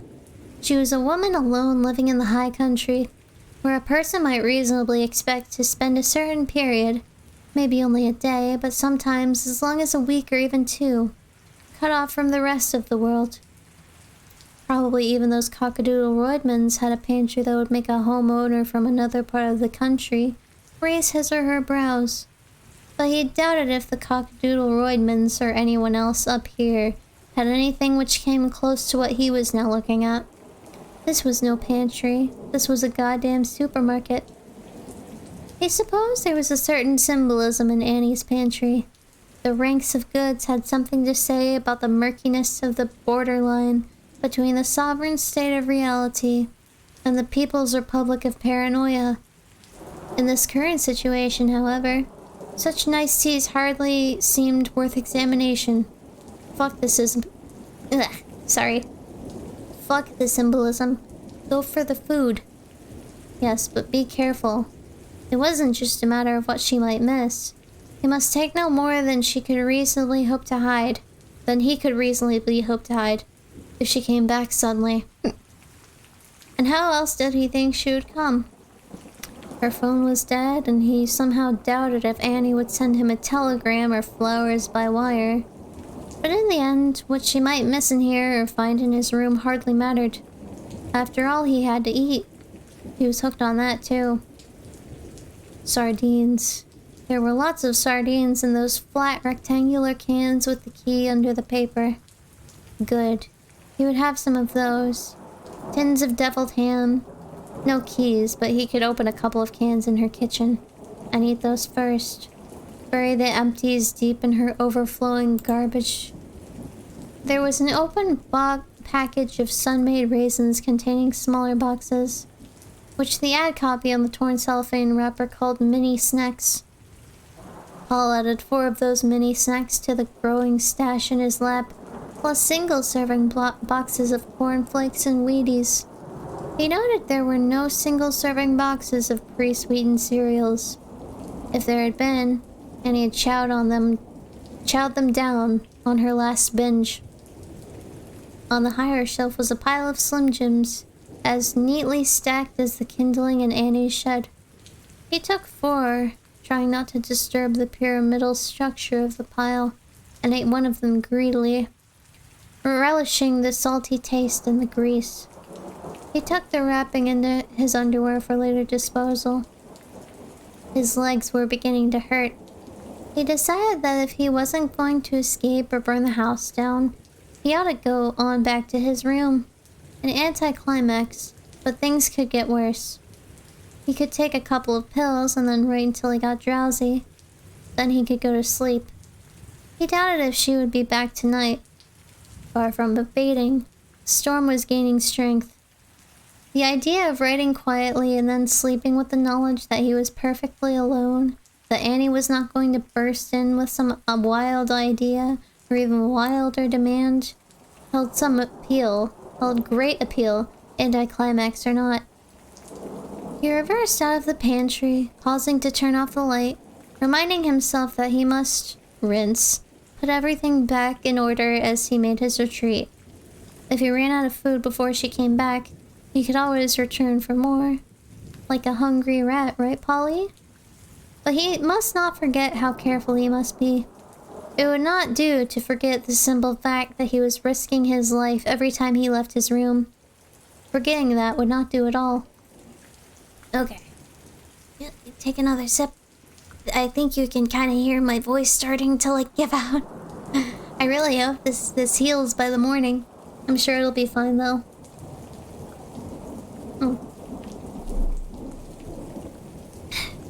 Alright, let's see. As he was rolling across the parlor, the scrapbook under the coffee table caught his eye again. Memory Lane. It was as big as a folio Shakespeare play, and as thick as a family Bible. Curious, he picked it up and opened it. On the first page was a single column of newsprint, headed Wilkes Berryman Nuptials. There was a picture of a pale gent with a narrow face and a woman with dark eyes and a pursy mouth. Paul glanced from the newspaper photo to the portrait over the mantel. No question.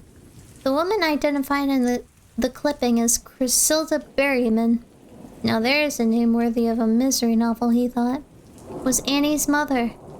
Neatly written in black ink below the clipping was Bakersfield Journal, May 30th, 1938. Page 2 was a birth announcement.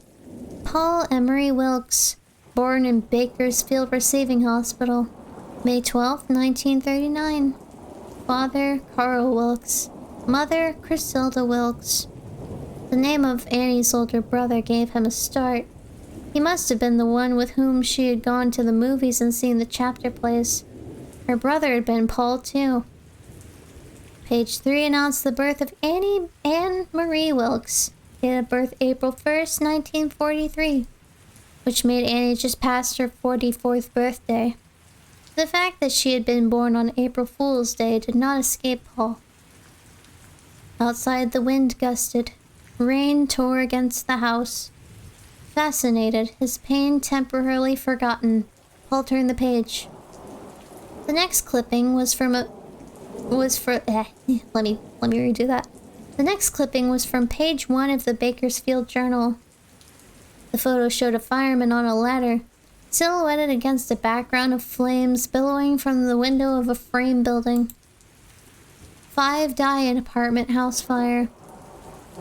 5 persons, 4 of them members of the same family, died in the early hours of Wednesday morning, victims of a smoky 3-alarm fire in a Bakersfield apartment house on Watch Hill Avenue.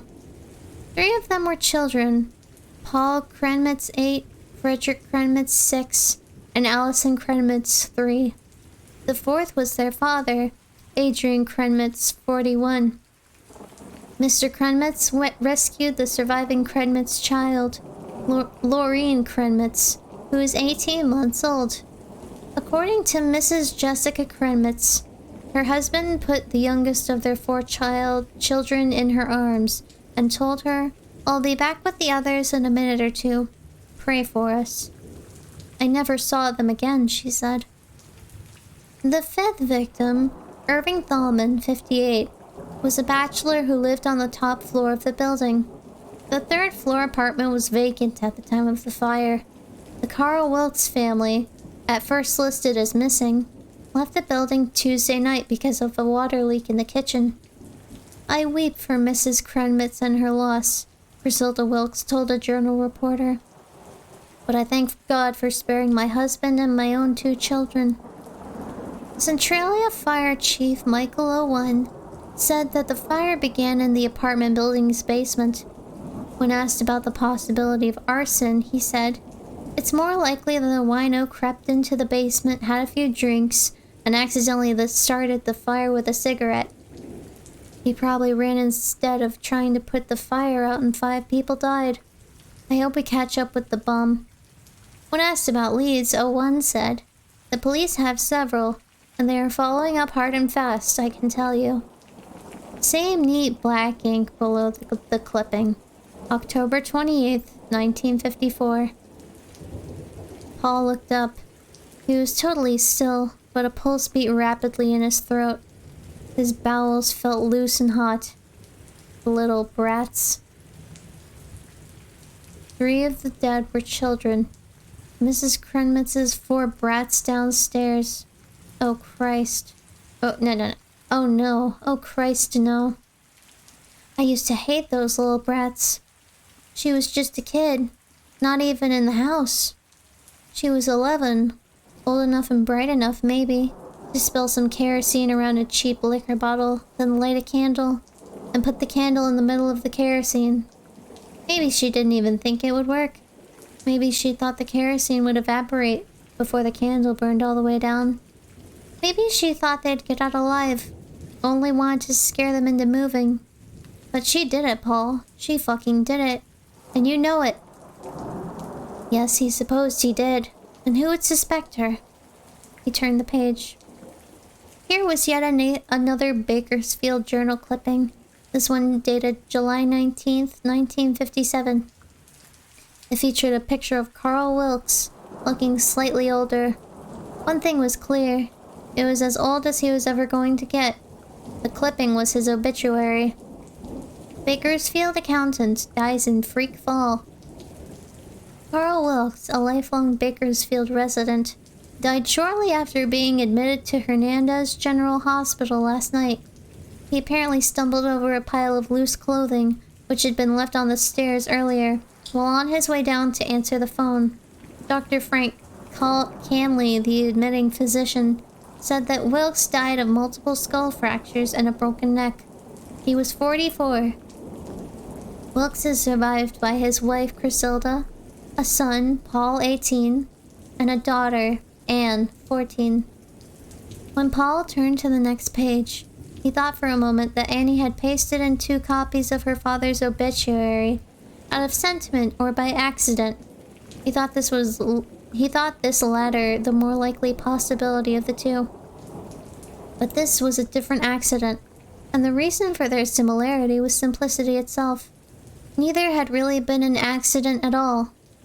He felt stark and simple terror steal into him. The neat handwriting below the clipping read Los Angeles Call, January 29th, 1962. USC died. The USC student dies in freak fall. Andrea St. James, a USC nursing student, was pronounced dead on arrival at Mercy Hospital in North Los Angeles last night, the apparent victim of a bizarre accident. Miss St. James shared an off-campus apartment on Delorme Street with a sister nursing agent, Ann Wilkes of Bakersfield. Shortly before 11 p.m., Miss Wilkes heard a brief scream followed by terrible thudding sounds. Miss Wilkes, who had been studying, rushed onto the 3rd-floor landing and saw Miss St. James lying on the landing below, sprawled in a very unnatural position. Miss Wilkes said that in her effort to render aid, she almost fell herself. "We had a cat named Peter Gunn," she said, "only we hadn't seen him for days and thought the pound must have gotten him because we kept forgetting to get him a tag. He was lying dead on the stairs. It was the cat she tripped over. I covered Andrea with my sweater and then called the hospital. I knew she was dead, but I didn't know who else to call." Miss St. James, a native of Los Angeles, was 21. "Jesus." Paul whispered it over and over. His hand was shaking badly as he turned the page. Here was a call clipping which said that the stray cat the student nurses adopted had been poisoned. Peter Gunn. Cute name for a cat, Paul thought. The landlord had rats in his basement. Tenant complaints had resulted in a warning from building inspectors the year before. The landlord had caused a ruckus at a subsequent city council meeting, which had been lively enough to get coverage in the papers. And he would have known. Faced with a stiff fine by councilmen who didn't like being called names, the landlord had sown the cellar with poisoned bait. Cats eat poison, or cat eats poison. Cat languishes in cellar for 2 days.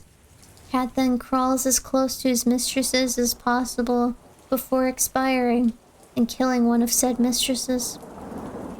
An irony worthy of Paul Harvey, Paul Sheldon thought, and laughed wildly. I bet it made his daily newscast too. Neat. Very neat. Except we know that Annie picked up some of the poison bait in the cellar and hand-fed it to the cat. And if old Peter Gunn didn't want to eat it, she probably rammed it down his gullet with a stick. When he was dead, she put him on the stairs and hoped it would work. Maybe she had a pretty good idea her roommate would come home tiddly. I wouldn't be a bit surprised. A dead cat, a heap of clothes. Same M.O., as Tom Twyford would say. But why, Annie? These clippings tell me everything but that. Why? Yeah, snack break? We'll do that at the end of this chapter. I'm a little hesitant because I feel like it's gonna make my throat drier. In an act of self-preservation, part of his imagination had over the past weeks actually become Annie, and it was now this Annie part that spoke up in its dry and uncontradictable voice. And while what it said was perfectly mad, it also made perfect sense. Oh shit, I did notice there was a sip too. I kinda need that, thank you.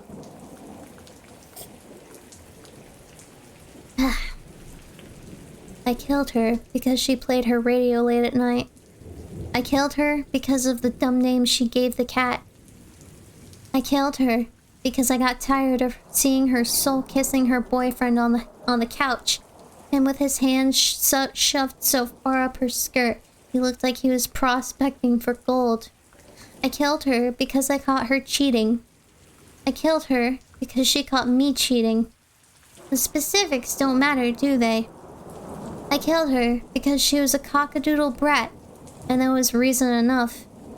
And maybe because she was a Mrs. Smart Guy, Paul whispered. He threw back his head and donkeyed another shrill and frightened laugh. So this was memory lane, was it? Oh, what a variety of strange and poisonous flowers grew beside Annie's version of that quaint old path. No one ever put those two freakfalls together. First her father, then her roommate. Are you seriously telling me that? Yes, he was seriously telling himself that. The accidents had happened almost 5 years apart, in 2 different towns. They had been reported by different papers, in a populous state where people were probably always falling downstairs and breaking their necks. And she was very, very clever. Almost as clever as Satan himself, it seemed. Only now, she was starting to lose it. It would be precious little consolation to him, however, if Annie were to be finally brought to bay for the murder of Paul Sheldon. He turned the page and discovered another clipping from the Bakersfield Journal. The last, as it turned out. The headline read, Miss Wilkes is nursing school graduate. Hometown girl makes good. May 17th, 1966. The photo was of a younger, startlingly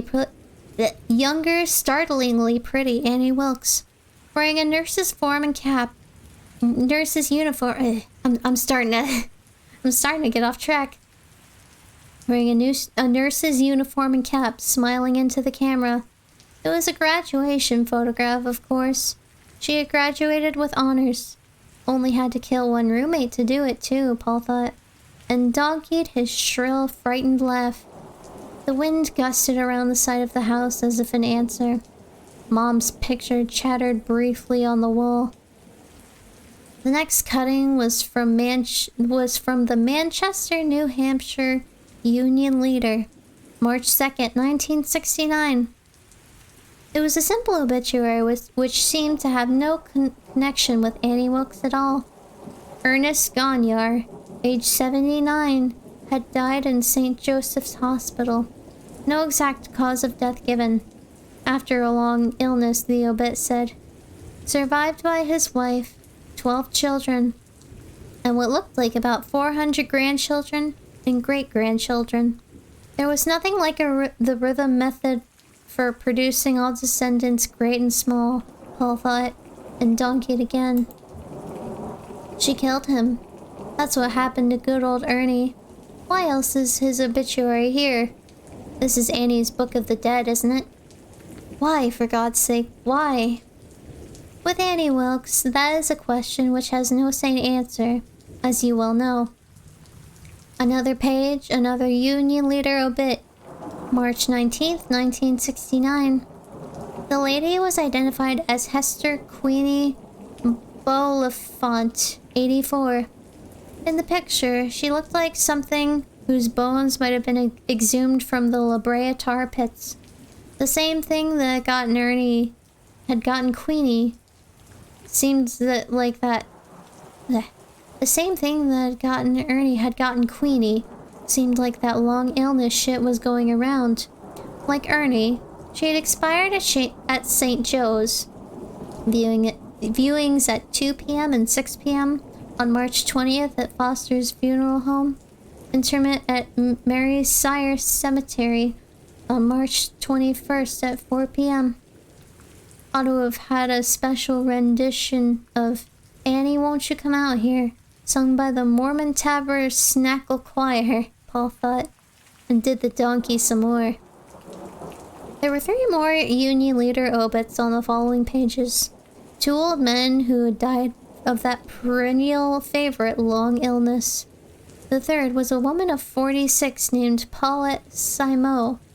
Paulette had died of that common runner-up short illness, although the picture accompanying the obit was even grainier and fuzzier than usual. Pa saw that Paulette Simo made Queenie Bolafont look like Thumbelina. He thought her illness might have been short indeed. A thunderclap coronary, say, followed by a trip to St. Joe's, followed by what? Exactly what? He really didn't want to think about the specifics. But all 3 obits identified St. Joseph's as the place of expiration. And if we looked at the nurse's register for March 1969, would we find the name Wilkes? Friends, does a bear go cock-a-doodle in the woods? This book. Dear God, this book was so big. No more, please. I don't want to look at it anymore. I've got the idea. I'm going to put this down. I'm gonna put this book down exactly where I found it. Then I'm going to my room. I guess I don't want to write after all. I think I'll just take an extra pill and go to bed. Call it nightmare insurance. But no farther down Annie's memory lane, if you please. Please, if you please. But his hands seemed to have a mind and a will of their own. They kept on turning the pages faster and faster. 2 more brief death notices in the Union Leader. One in late September of 1969, one in early October. March 19th, 1970. This one was from the Harrisburg, Pennsylvania Herald. A back page. New hospital staff announced. There was a photo of a balding, bespectacled man who looked to Paul like the type of fellow who might eat boogers in secret. The article noted that in addition to the new publicity director, the balding, bespectacled fellow, 20 others had joined the staff of Riverview Hospital. 2 doctors, 8 RNs, assorted kitchen staff, orderlies, and a janitor. Annie was one of the RNs. On the next page, Paul thought, I'm going to see a brief death notice for an elderly man or woman who expired at Riverview Hospital in Harrisburg, Pennsylvania. Correct. An old duffer who had died of that all-time favorite, long illness. Followed by an elderly man who had died of that perennial bridesmaid short illness. Followed by a child of 3 who had fallen down a well, sustained grievous head injuries, and had been brought to Riverview in a coma. Numbly, Paul continued to turn the pages while the wind and rain drove against the house. The pattern was inescapable. She got a job, killed some people, and moved on. Suddenly an image came, one from a dream his conscious mind had already forgotten, which thus gained the Delphic resonance of déjà vu. He saw Annie Wilkes in a long apron dress, her hair covered with a mob cap, and Annie who looked like a nurse in London's Bedlam Hospital. She held a basket over one arm. She dipped into it, brought out sand and flung it into the upturned faces she passed. This was not the soothing sand of sleep, but poisoned sand. It was killing them. When it struck them, their faces went white, and the lines on the machines monitoring their precarious 5s went flat. Maybe she killed the Krenmitz kids because they were brats, and her roommate, maybe even her own father. But these others? But he knew. The Annie in him knew. Old and sick. All of them had been old and sick except Mrs. Simo, and she must have been nothing but a vegetable when she came in. Mrs. Simo and the kid who had fallen down the well. Annie had killed them because there were rats in a trap, he whispered. Poor things. Poor things. Sure, that was it. In Annie's view, all the people in the world were divided into three groups: brats, poor things, and Annie. She had moved steadily westward, Harrisburg to Pittsburgh, to Duluth to Fargo. Then in 1978 to Denver. In each case, the pattern was the same. A welcome aboard article in which Annie's name was mentioned among others. She had missed the Manchester welcome aboard, probably because, Paul guessed, she hadn't known that local newspapers printed such things. Then 2 or 3 unremarkable deaths. Following these, the cycle would start again. Until Denver, that was. At first, it seemed the same. There was the new arrivals article, this time clipped from the in-house newspaper of Denver's receiving hospital, with Annie's name mentioned. The in-house paper was identified, in Annie's neat hand, as the Gurney. Great name for a hospital paper, Paul told the empty room. Surprised no one thought of calling it the stool sample. He donkeyed another, more terrified laughter, all unaware. Turned the page, and here was the first obit, cut from the Rocky Mountain News. Flora D. Rothberg, long illness, September 21st, 1978, Denver Receiving Hospital. Then the pattern broke wide open. The next page announced a wedding instead of a funeral. The photo showed Annie not in her uniform, but in a white dress frothing with lace. Beside her, holding her hands in his, was a man named Ralph Dugan. Dugan was a physical therapist. Dugan Wilkes Nuptials, the clipping was headed. Rocky Mountain News, January 2nd, 1979. Dugan was quite unremarkable save for one thing. He looked like Annie's father. Paul thought if you shaved off Dugan's singles bar mustache, which she had probably gotten him to do as soon as the honeymoon was over, the resemblance would just be short of uncanny. Paul thumbed the thickness of the remaining pages in Annie's book and thought Ralph Dugan should have checked his horoscope. Whoops, make that horoscope. The day he proposed to Annie. I think the chances are very good that somewhere up ahead in these unturned pages, I'm going to find a brief article about you. Some people have appointments in Samara. I think you may well have had one with a pile of laundry or a dead cat on a flight of stairs.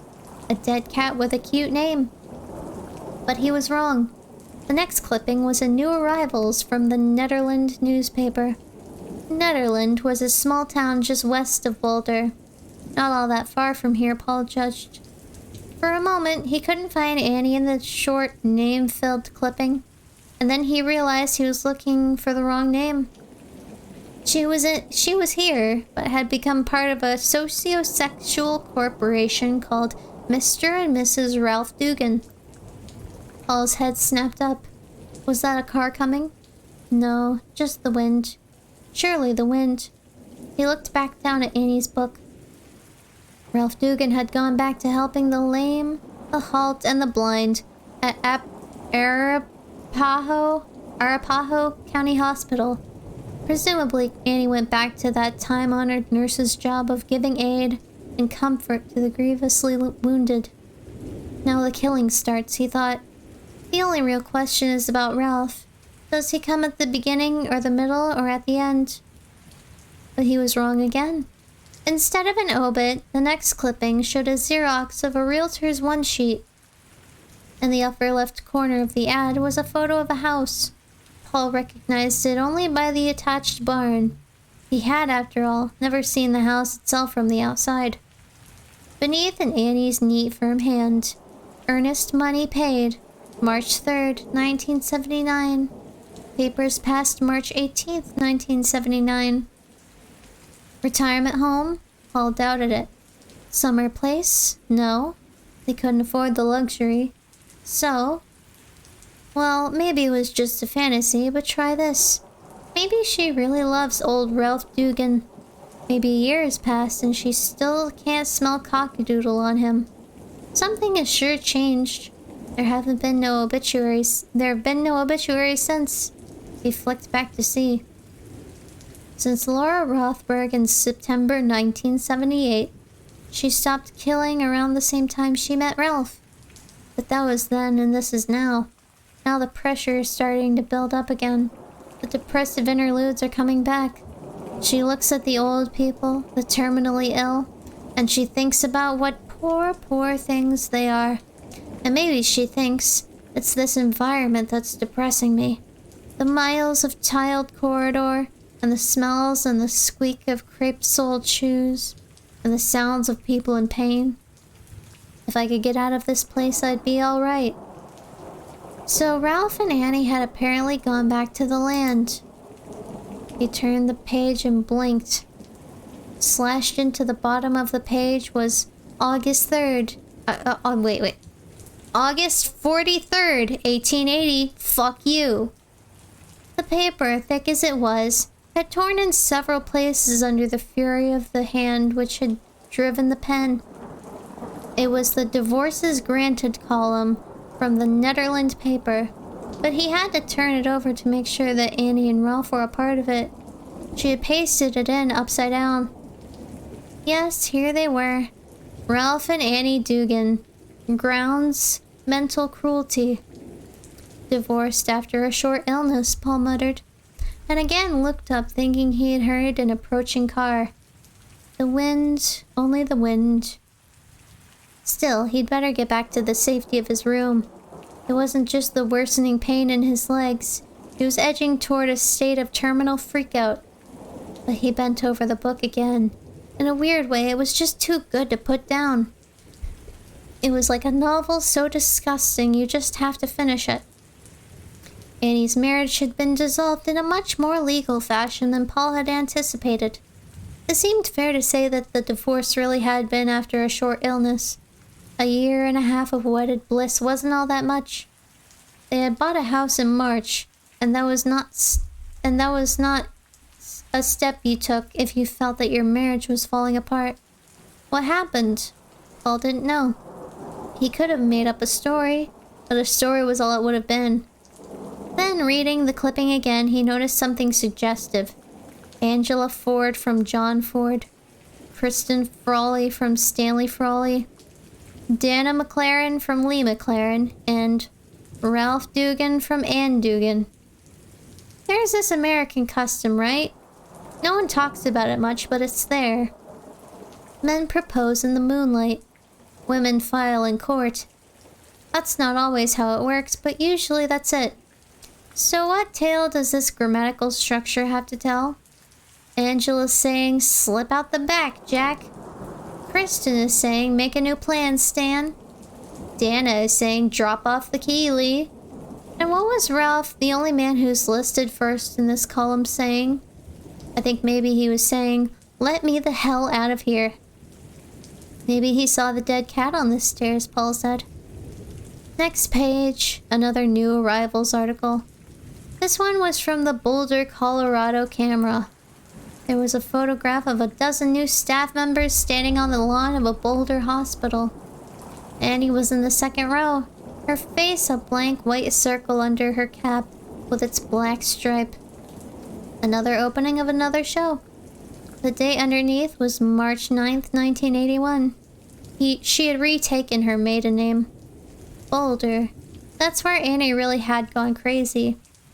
He turned the pages faster and faster, his horror mounting, and the two thoughts which kept repeating were, why in God's name didn't they tip faster? And how in God's name did she slip through their illness? Slip through their fingers. May 10th, 1981, long illness. May 14th, 1981, long illness. May 23rd, long illness. June 9th, long illness. June 15th, short. June 16th, long. Short, long, short, long, short. The pages stuttered through his fingers. He could smell the faint odor of dried paper paste. Christ, how many did she kill? If it was right to equate each obituary pasted in this book with a murder, then her score was more than 30 people by the end of 1981. all without a single murmur from the authorities. Of course, most of the victims were old, the rest badly hurt, but still, you would think. In 1982, Annie had finally stumbled. A clipping from the January 14th camera showed her blank stone-like face, rendered in newsprint dots, below a headline which read, New head maternity ward nurse named. On January 29th, the nursery deaths had begun. Annie had chronicled the whole story in her meticulous way. Paul had no trouble following it. If the people after your hide had found this book, Annie, you would have been in jail or some asylum until the end of time. The first 2 infant deaths had not aroused suspicion. A story on one had mentioned severe birth defects. But babies, defective or not, weren't the same as old folks dying of renal failure or car crash victims brought in still somehow alive in spite of their heads, which were only half there, or steering wheel-sized holes in their guts. And then she had begun killing the healthy along with the damaged. He supposed that in her deepening psychotic spiral, she had begun to see all of them as poor, poor things. By mid-March of 1982, there had been 5 nursery deaths in the Boulder Hospital. A full-scale investigation was launched. On March 24th, the camera named the probable culprit as tainted formula. A reliable hospital source was cited, and Paul wondered if perhaps the source had not been Annie Wilkes herself. Another baby had died in April, 2 in May. Then, from the front page of the June 1st Denver Post, head maternity nurse questioned on infant deaths. No charges made as yet, Sheriff's Office spokeswoman says. By Michael Leith. Oh god, this is just this chapter is just too much. I gotta take a tea break.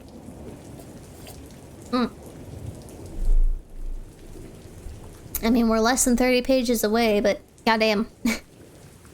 Annie Wilkes, the 39-year-old head nurse of the maternity ward at Boulder Hospital, is being questioned today about the deaths of 8 infants. Deaths which had taken place over the span of some months. All of the deaths took place following Miss Wilkes' appointment. When asked if Miss Wilkes was under arrest, Sheriff's Office spokeswoman Tamara Kinsolving said she was not. When asked if Miss Wilkes had come in of her own free will to give information in the case, Ms. Kinsolving replied, I would have to say that was not the case. Things are a bit more serious than that. Asked if Wilkes had been charged with any crime, Ms. Kinsolving replied, no, not as of yet. The rest of the article was a rehash of Annie's career. It was obvious that she had moved around a lot, but there was no hint that people in all of Annie's hospitals, not just the one in Boulder, had a way of croaking when she was around. He looked at the accompanying photograph, fascinated. Annie in custody. Dear God, Annie in custody. The idol not fallen, but teetering. She was mounting a set of stone steps in the company of a husky policewoman, her face dull, devoid of expression. She was wearing her nurse's uniform and white shoes. Next page. Wilkes released. Mum on interrogation. She'd gotten away with it. Somehow she'd gotten away with it. It was time for her to fade out and show up somewhere else. Idaho, Utah, California maybe. Instead, she went back to work. And instead of a new arrivals column, from somewhere farther west than there was a huge headline from the Rocky Mountain News front page of July 2nd, 1982. The horror continues. 3 more infant deaths in Boulder Hospital. 2 days later, the authorities arrested a Puerto Rican orderly, only to release him 9 hours later. Then on July 19th, both the Denver Post and the Rocky Mountain News announced Annie's arrest. There had been a short preliminary hearing in early August. On September 9th, she went on trial for the murder of girl Christopher, a female child 1 day of age. Behind girl Christopher were 7 other counts of first-degree murder. The article noted that some of Annie's alleged victims had even lived long enough to be given real names. Interspersed among the accounts of the trial were letters to the editor printed in the Denver and Boulder newspapers. Paul understood that Annie had been driven to call only the most hostile ones, those which reinforced her jaundiced view of mankind as homo bratis, but they were vituperative by any standards. There seemed to be a consensus. Hanging was too good for Annie Wilkes.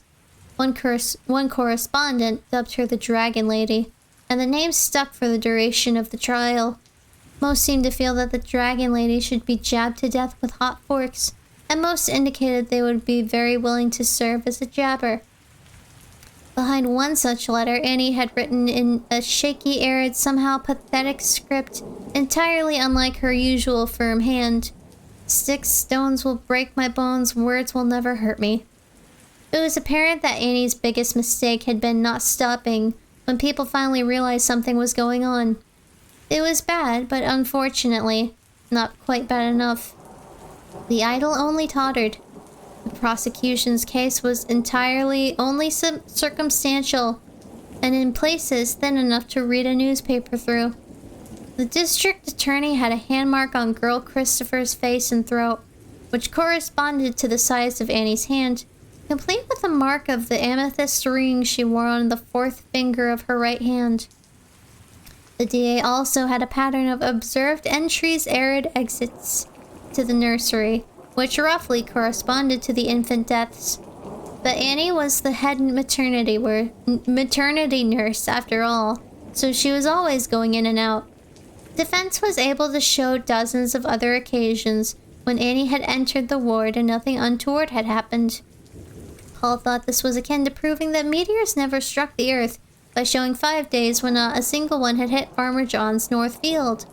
But he could understand the weight the argument would have carried with the jury just the same. The prosecution wore its net as well as it could, but the handprint with the mark of the ring was really the most damning bit of evidence it could come up with. The fact that the state of Colorado had elected to bring Annie to trial at all, given such a slight chance of conviction on the evidence, left Paul with one assumption and one certainty. The assumption was that Annie had said things during her original interrogation, which were extremely suggestive, perhaps even damning. Her attorney had managed to keep the transcript of that interrogation out of the trial record. The certainty was that Annie's decision to testify in her own behalf at the preliminary hearing had been extremely unwise. The testimony her attorney hadn't been able to keep out of the trial, although he had nearly ruptured himself trying. And while Annie had never confessed to anything in so many words during the 3 days in August she had spent up there on the stand in Denver, he thought that she had really confessed to everything. Excerpts from the clippings pasted in her book contained some real gems. Did they make me feel sad? Of course they made me feel sad, considering the world we live in. I have nothing to be ashamed of. I'm never ashamed. What I do, that's final. I never look back on that type of thing. Did I attend the funerals of any of them? Of course not. I find funerals very grim and depressing. Also, I don't believe babies aren't sold. What do you mean? No, I never cried. Was I sorry? I guess that's a philosophical question, isn't it? Of course I understand the question. I understand all of your questions. I know you're all out to get me. If she had insisted on testifying in her own behalf at her trial, Paul thought, her lawyer probably would have shot her to shut her up. The case went to the jury on December 13th, 1982. And here was a startling picture from the Rocky Mountain News. A photo of Annie sitting calmly in her holding cell and reading Misery's Quest. In Misery? The caption below asked, "Not the Dragon Lady." Annie reads calmly as she waits for the verdict. And then, on December 16th, banner headlines, Dragon Lady innocent. In the body of the story, a juror who asked not to be identified was quoted. I had very grave doubt as to her innocence, yes. Unfortunately, I had very reasonable doubts as to her guilt. I hope she will be tried again on one of the other counts. Perhaps the prosecution could make a stronger case on one of those. They all knew she did it, but nobody could prove it. So she slipped through their fingers. The case wound down over the next 3 or 4 pages. The DA said Annie Shirley would be tried on one of the other counts. 3 weeks later, he said he never said that. In early February of 1983, the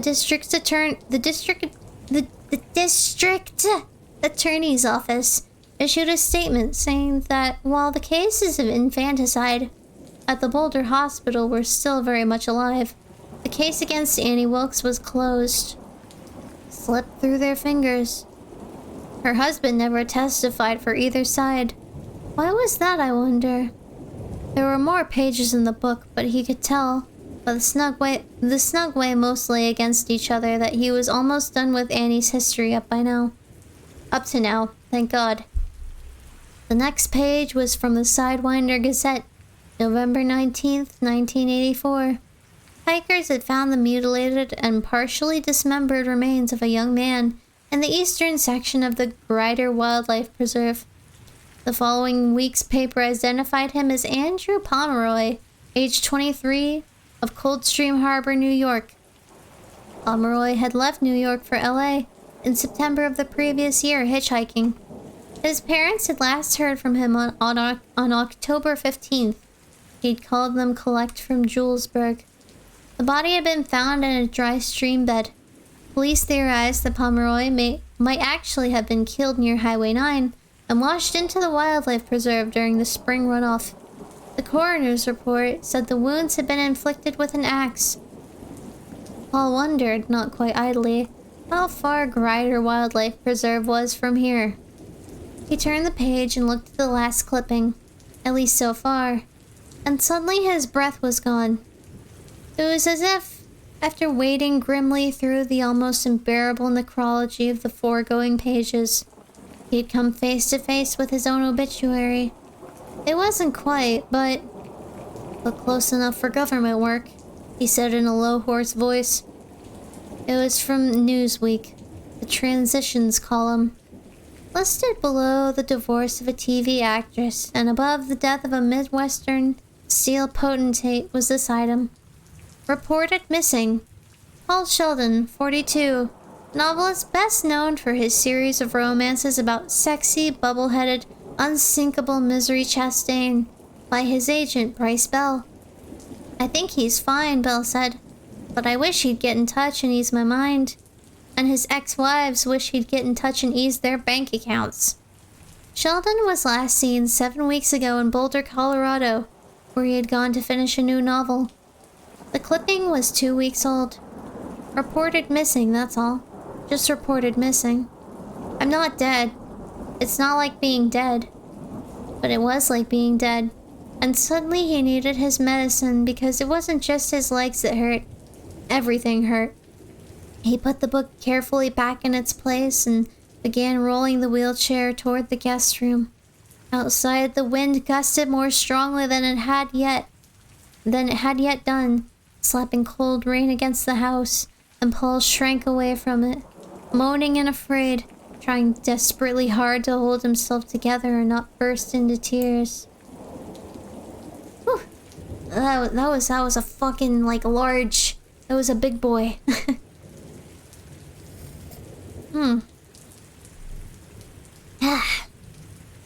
An hour later, full of dope and drifting off to sleep. The sound of the howling wind now soothing rather than frightening, he thought. I'm not going to escape. No way. What is it Thomas Hardy says in Jude the Obscure? Someone could have come along and eased the boy's terror, but nobody did. Because nobody does. Right, correct. Your ship is not going to come in, because there are no boats for nobody. The Lone Ranger is busy making breakfast cereal commercials, and Superman's making movies in Tinseltown. You're on your own, Polly. Dead flat on your own. But maybe that's okay. Because maybe you know what the answer is after all, don't you? Yes, of course he did. If he meant to get out of this, he would have to kill her. Yes, that's the answer. The only one there is, I think. So it's that old same game again, isn't it? Polly, can you? He answered with no hesitation at all. Yes, I can. His eyes drifted closed. He slept. See, that was a whole nother chapter too. It's segmented really weirdly. It's like sometimes the chapters will be like 20 pages long. Other times it's like literally like 1 page long. It's a little confusing. The storm continued through the next day. The following night, the clouds unraveled and blew away. The drugs. The clouds unraveled and blew away. At the same time, the temperature plummeted from 60 degrees down to 25. All the world outside froze solid. Sitting by the bedroom window and looking out at the ice-glittery morning world on that second full day alone, Paul could hear Misery the pig squealing in the barn and one of the cows bellowing. He often heard the animals. They were as much a part of the general background noise as the chiming parlor clock. But he had never heard the pig squeal so. He thought he had heard the cow bellow like that once before, but it had been an evil sound dimly heard in an evil dream, because then he had been full of his own pain. It had been when Annie had gone away for the first time, leaving him with no pills. He had been raised in suburban Boston and lived most of his life in New York City. But he thought he knew what those pained cow bellows meant. One of the cows needed to be milked. The other apparently didn't, possibly because Annie's erratic milking habits had already dried her up. And the pig? Hungry. That was all. And that was enough. They weren't going to get any relief today. He doubted if Annie would be able to make it back, even if she wanted to. This part of the world had turned into a big icing rink. One big skating rink. Sorry. He was a little surprised at the depth of sympathy he felt for the animals, and the depth of his anger at Annie for how she had, in her unadmitting and arrogant egoism, left them to suffer in their pens. If your animals could talk, Annie, they would tell you who the real dirty birdie around here is. He himself was quite comfortable as those days passed. He ate from cans, drank water from the new pitcher, took his medication regularly, napped each afternoon. The tale of Misery and her amnesia, and her previously unsuspected and spectacularly rotten bloodkin, marched steadily along toward Africa, which was to be the setting of the novel's second half. The irony was that the woman he had coerced him into writing what was easily the best of the Misery novels. Ian and Joffrey were off in Southampton, outfitting a schooner called the Lorelei for the run. It was on the dark continent that Misery, who kept slipping into cataleptic trances at the most inconvenient times, and of course if she were to be stung by another bee ever in her entire life, she would die almost instantly. Would either be killed or cured. For 150 miles inland from Lawstown, a tiny British-Dutch settlement on the northernmost tip of the Barbary Coast's Dangerous Crescent, lived the Borkas, Africa's most dangerous natives. The Borkas were sometimes known as the Bee People. Few of the whites who dared to venture into Borka territory had ever returned, but those who did had brought back fabulous tales of a woman's face jutting from the side of a tall, crumbling mesa, a merciless face with a gaping mouth and a huge ruby set in her stone forehead. There was another story, only a rumor but strangely persistent, that within the caves which honeycombed the stone behind the idol's jeweled forehead, there lived a hive of giant albino bees. swarming protectively around their queen, a jelly-like monstrosity of infinite poison and infinite magic. During the days, he diverted himself with this pleasant foolishness. In the evenings, he sat quietly, listening to the pig squeal and thinking about how he would kill the dragon lady. Playing Canyu in real life was quite different from playing it in a cross-legged circle as a kid, or doing it in front of a typewriter as a grown-up, he discovered. When it was just a game, and even if they did give you money for it, a game was still all it was. You could think up some pretty wild things and make them seem believable.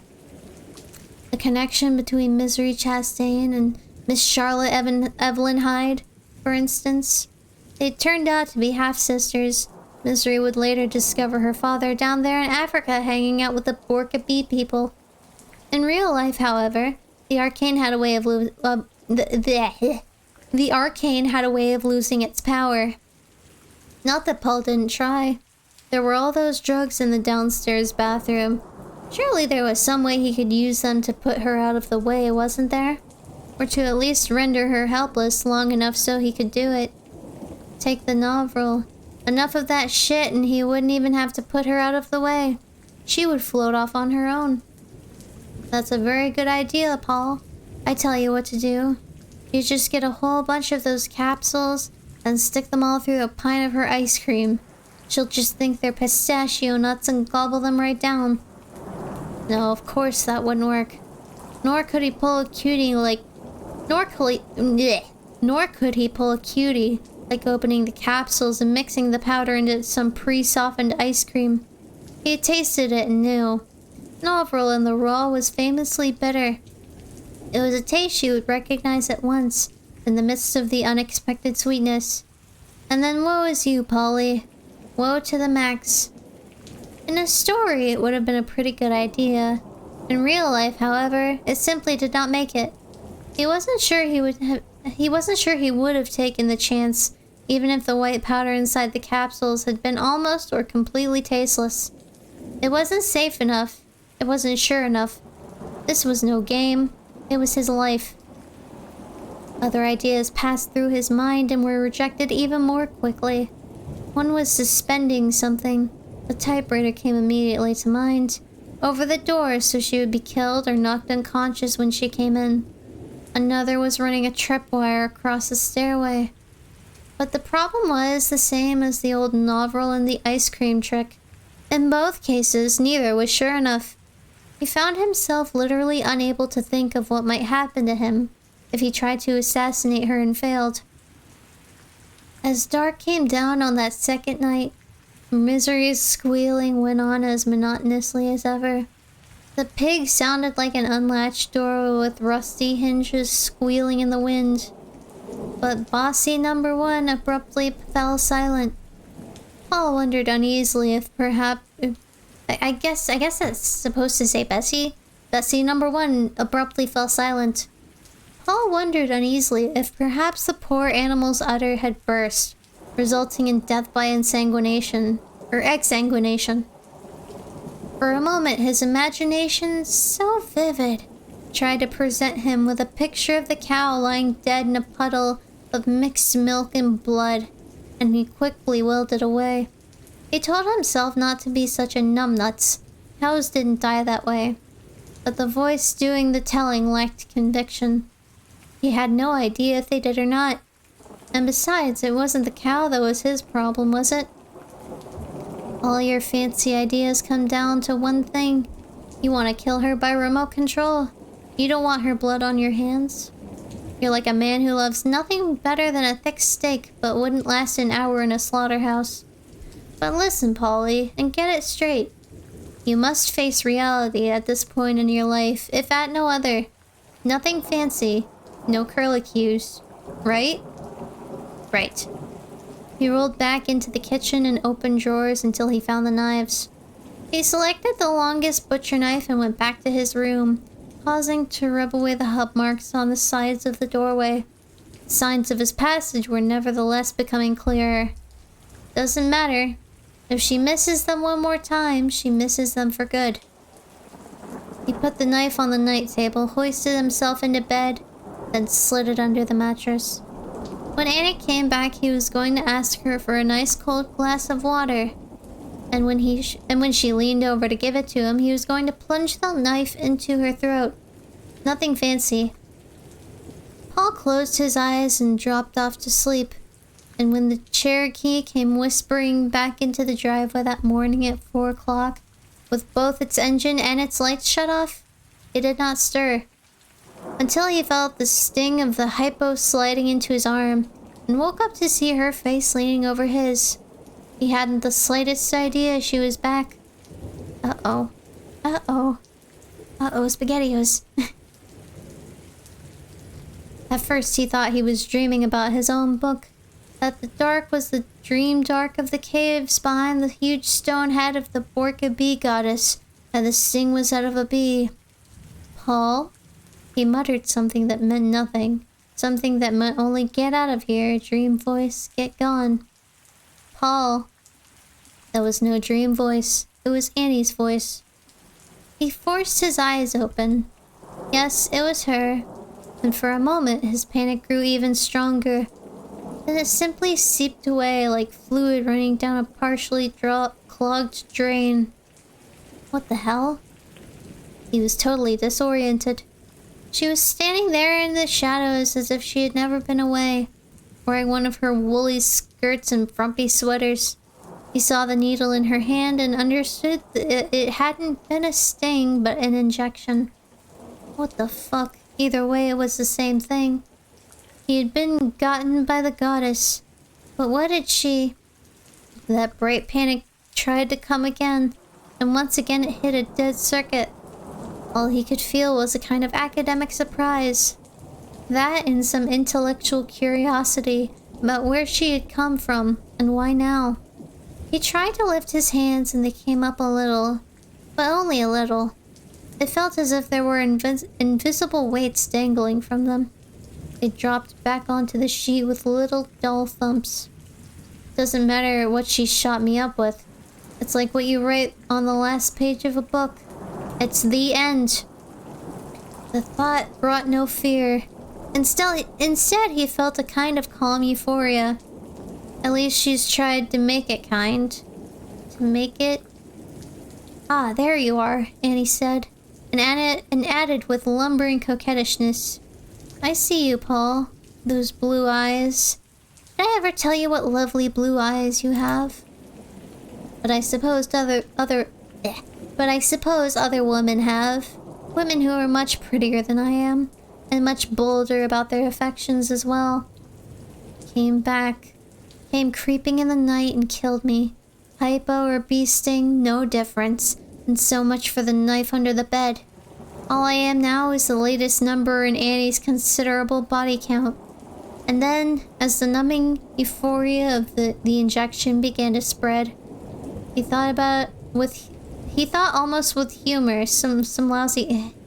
Man, it's that weird word again. Apparently it's like an Arabic word. I got sent like a video of how to pronounce it, but I never checked it out.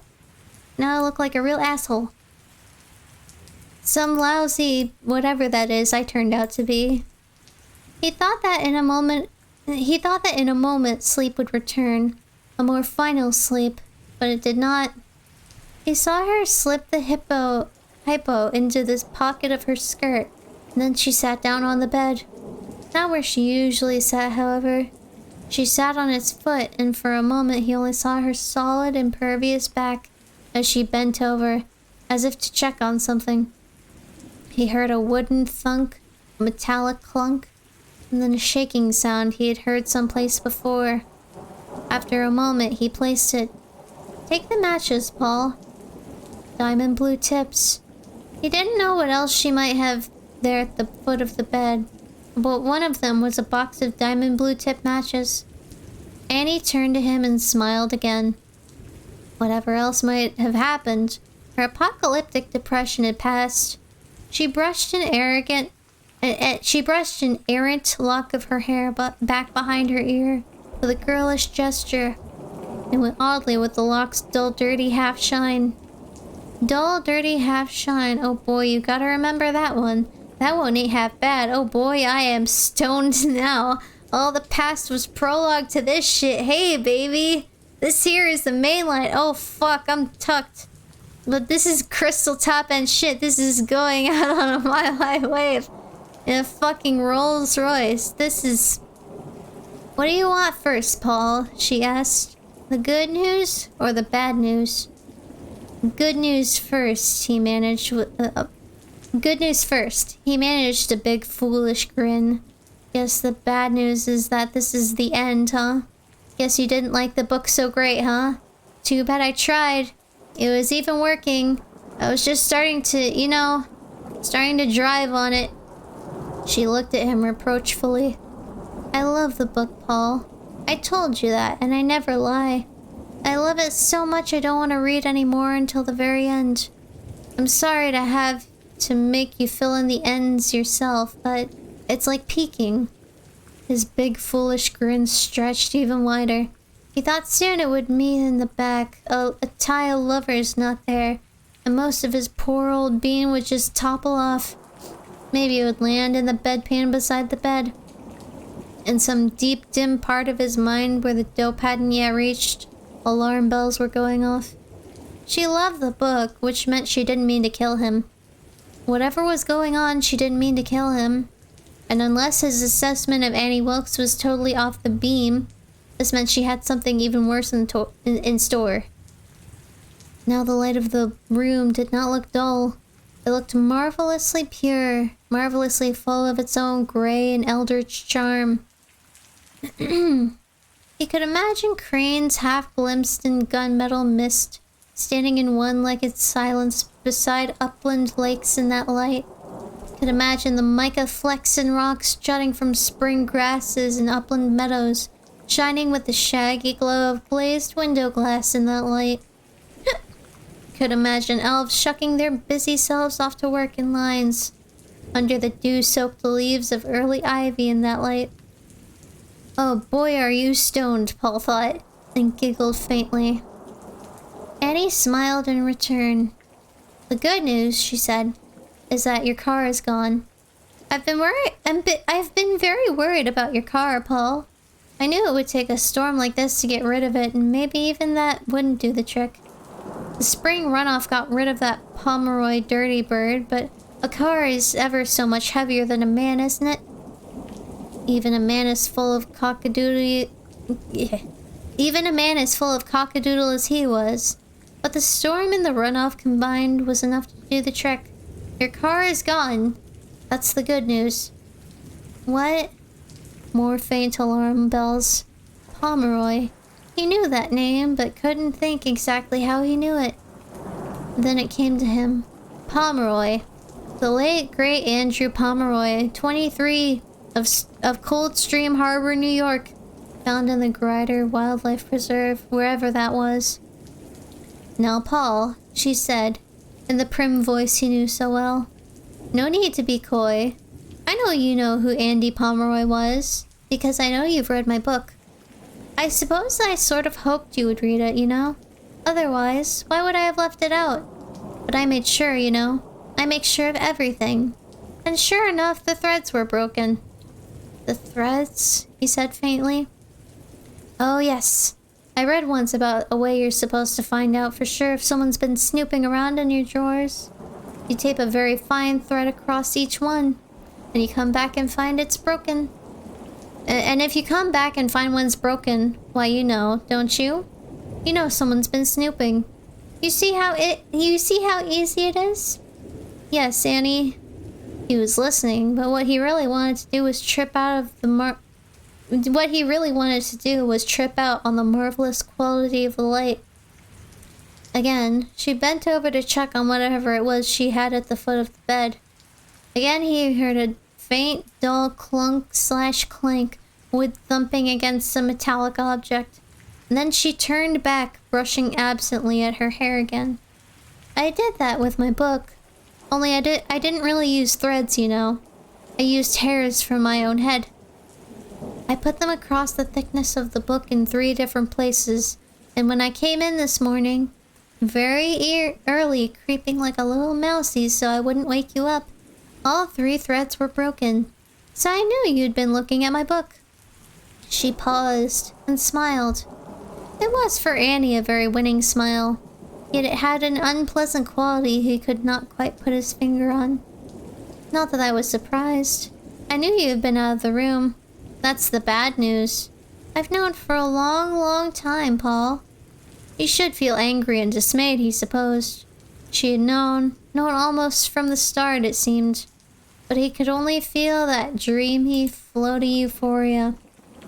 And what she was saying did not seem nearly as important as the glorious quality of the strengthening light as the day hovered on the edge of becoming. "But," she said with the air of one returning to business, "we were talking about the car. I have studded tires, Paul, and at my place in the hills I have a set of 10X tire chains. Early yesterday afternoon I felt ever so much better. I spent most of my time up there on my knees, deep in prayer, and the answer came as it often does, and it was quite simple, as it often is. Will you take to the Lord in prayer, Paul? He giveth back 1,000-fold. So I put the chains on, and I crept back down here. I knew it was not easy, and I knew I might well have an accident in spite of the studs and the chains. I also knew that there is rarely such a thing as a minor accident on those twisty up-country roads. But I felt easy in my mind, because I felt safe in the will of the Lord." "That's very uplifting, Annie," Paul croaked. She gave him a look which was momentarily startled and narrowly suspicious. And then she relaxed and smiled. "I've got a present for you, Paul," she said softly. And before he could ask her what it was, he wasn't sure he wanted any sort of present from Annie. She went on. "The roads were terribly icy. I almost went off twice. The second time old Bessie slid all the way around in a circle and kept right on going downhill while she did it." Annie laughed cheerily. "Then I got stuck in a snowbank. This was around midnight. But a standing crew from the Eustis Public Works Department came along and helped me out." "Bully for the Eustis Public Works Department," Paul said. "Well, it came out was badly slurred. Bully for the Eustis Public Works Department. The 2 miles in from the county highway, that was the last hard patch. The county highway is Route 9, you know. The road you were on when you had your wreck. They had sanded that one down to a fare thee well. I stopped where you went off and looked for your car. I knew what I would have to do if I saw it, because there would be questions, and I'd be just about the first one they'd ask those questions to, for reasons I think you know. I'm way ahead of you, Annie, he thought. I examined this whole scenario 3 weeks ago. One of the reasons I brought you back was because it seemed like more than a coincidence. It seemed more like the hand of Providence." "What seemed like the hand of Providence, Annie?" he managed. "Your car was wrecked in almost exactly the same spot where I got rid of that Pomeroy creep. The one who said he was an artist." She slapped a hand in contempt, shifted her feet, and there was that wooden clunking sound as one of them brushed some of whatever it was she had down there on the floor. "I picked him up on my way back from Estes Park. I was there at a ceramic show. I like little ceramic figurines. I noticed," Paul said. His voice seemed to come from light years away. "Captain Kirk, there's a voice coming in over the sub-etheric," he thought, and chuckled dimly. That deep part of him, the part that Dope couldn't touch, tried to warn him to shut his mouth. Just shut it. But what was the sense? She knew. Of course she knows. The Borka bee goddess knows everything. I particularly like the penguin on the block of ice. Thank you, Paul. He is cute, isn't he? Pomeroy was hitchhiking. He had a pack on his back. He said he was an artist, although I found out later he was nothing but a hippie dope fiend dirty bird who had been washing dishes in an Estes Park restaurant for the last couple of months. When I told him I had a place in Sidewinder, he said that was a real coincidence. He said he was going to Sidewinder. He said he'd gotten an assignment from a magazine in New York. He was going to go up to the hotel and... He was going to go up to the old hotel and sketch the ruins. His pictures were going to be with an article they were doing. It was a famous old hotel called the Overlook. It burned down 10 years ago. The caretaker burned it down. He was crazy. Everyone in town said so. But never mind. He's dead. I let Pomeroy stay here with me. We were lovers. She looked at him with her black eyes burning in her solid yet doughy white face, and Paul thought, if Andrew Pomeroy could get it up for you, Annie, he must have been as crazy as the caretaker that burned down the hotel. Then I found out that he didn't really have an assignment to draw pictures of the hotel at all. He was just doing them on his own, hoping to sell them. He wasn't even sure the magazine was doing an article on the Overlook. I found that out pretty quick. After I did, I sneaked a look at his sketch pad. I felt I had a perfect right to do that. After all, he was eating my food and sleeping in my bed. There were only 8 or 9 pictures in the whole book, and they were terrible. Her face wrinkled, and for a moment she looked as if for a moment she looked as she had when she had imitated the sound the pig made. I could have made better pictures. He came in while I wasn't looking and got mad. He said I was snooping. I said I didn't call looking at things in my own house snooping. I said if he was an artist, I was Madame Curie. He started to laugh. He laughed at me. So You killed him, Paul said. His voice sounded dim and ancient. She smiled uneasily at the wall. Well, I guess it was something like that. I don't remember very well. Just when he was dead, I remember that. I remember giving him a bath. He stared at her and felt a sick, soupy horror. The image came to him. Pomeroy's naked body floating in the downstairs tub like a piece of raw dough. Head reclining aslant against the porcelain, open eyes staring up at the ceiling. I had to, she said, lips drawing back a bit from her teeth. You probably don't know what the police can do with just one piece of thread, or dirt under someone's fingernails, or even dust in a corpse's hair. You don't know, but I worked in hospitals all my life, and I know about forensics. She was working herself into one of her patented Annie Wilkes frenzies, and he knew he should try and say something which would at least temporarily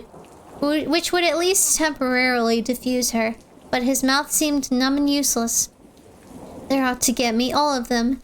Do you think they would have listened if I tried to tell them how it was? Do you? Oh no, they'd probably say something crazy like I made a pass at him, and he laughed at me, so I killed him. They'd probably say something like that. And you know what, Annie? You know what? I think that just might be a little closer to the truth. The dirty birdies around here would say anything to get me in trouble or smear my name. She paused, not quite panting, but breathing hard, looking at him hard, as if inviting him to just dare and tell her different. Just you dare. Then she seemed to get herself under some kind of control, and she went on in a calmer voice. I washed, well, what was left of him, and his clothes. I knew what to do. It was snowing outside, the first real snow of the year, and they said we'd have a foot by the next morning. I put his clothes in a plastic bag and wrapped the body in sheets, and took everything out to that dry wash on Route 9 after dark. I walked about a mile farther down from where your car ended up. I walked until I was in the woods and just dumped everything. You probably think I hid him, but I didn't. I knew the snow would cover him up. And I thought the spring melt would carry him away if I left him in the stream bed. And that was what happened. Except I had no idea he would go so far. Why, they found his body a whole year after he died, and almost 27 miles away. Actually, it would have been better if he hadn't gone as far as he did, because there are always hikers and bird watchers in the Grider Preserve. The woods around here are much less traveled, she smiled. And that's where your car is now, Paul. Somewhere between Route 9 and the Grider Wildlife Preserve, somewhere in the woods. It's far enough in so you can't see it from the road. I've got a spotlight on the side of old Bessie and it's plenty powerful, but the wash is empty all the way into the woods. I guess I'll go in on foot and check when the water goes down a little, but I'm almost positive it's safe. Some hunter will find it in 2 years or 5 years or 7 years, all rusty and with chipmunks nesting in the seats. And by then, you'll have finished my book and we'll be back in New York or Los Angeles or wherever it is you decide to go, and I'll be living my quiet life out here. Maybe we'll correspond sometimes. She smiled mistily, the smile of a woman who sees a lovely castle in the sky, and then the smile disappeared and she was all business again. So I came back here, and on the way I did some hard thinking. I had to, because your car being gone meant that you could really stay. You could really finish my book. I wasn't always sure you'd be able to, you know. Although I never said because I didn't want to upset you.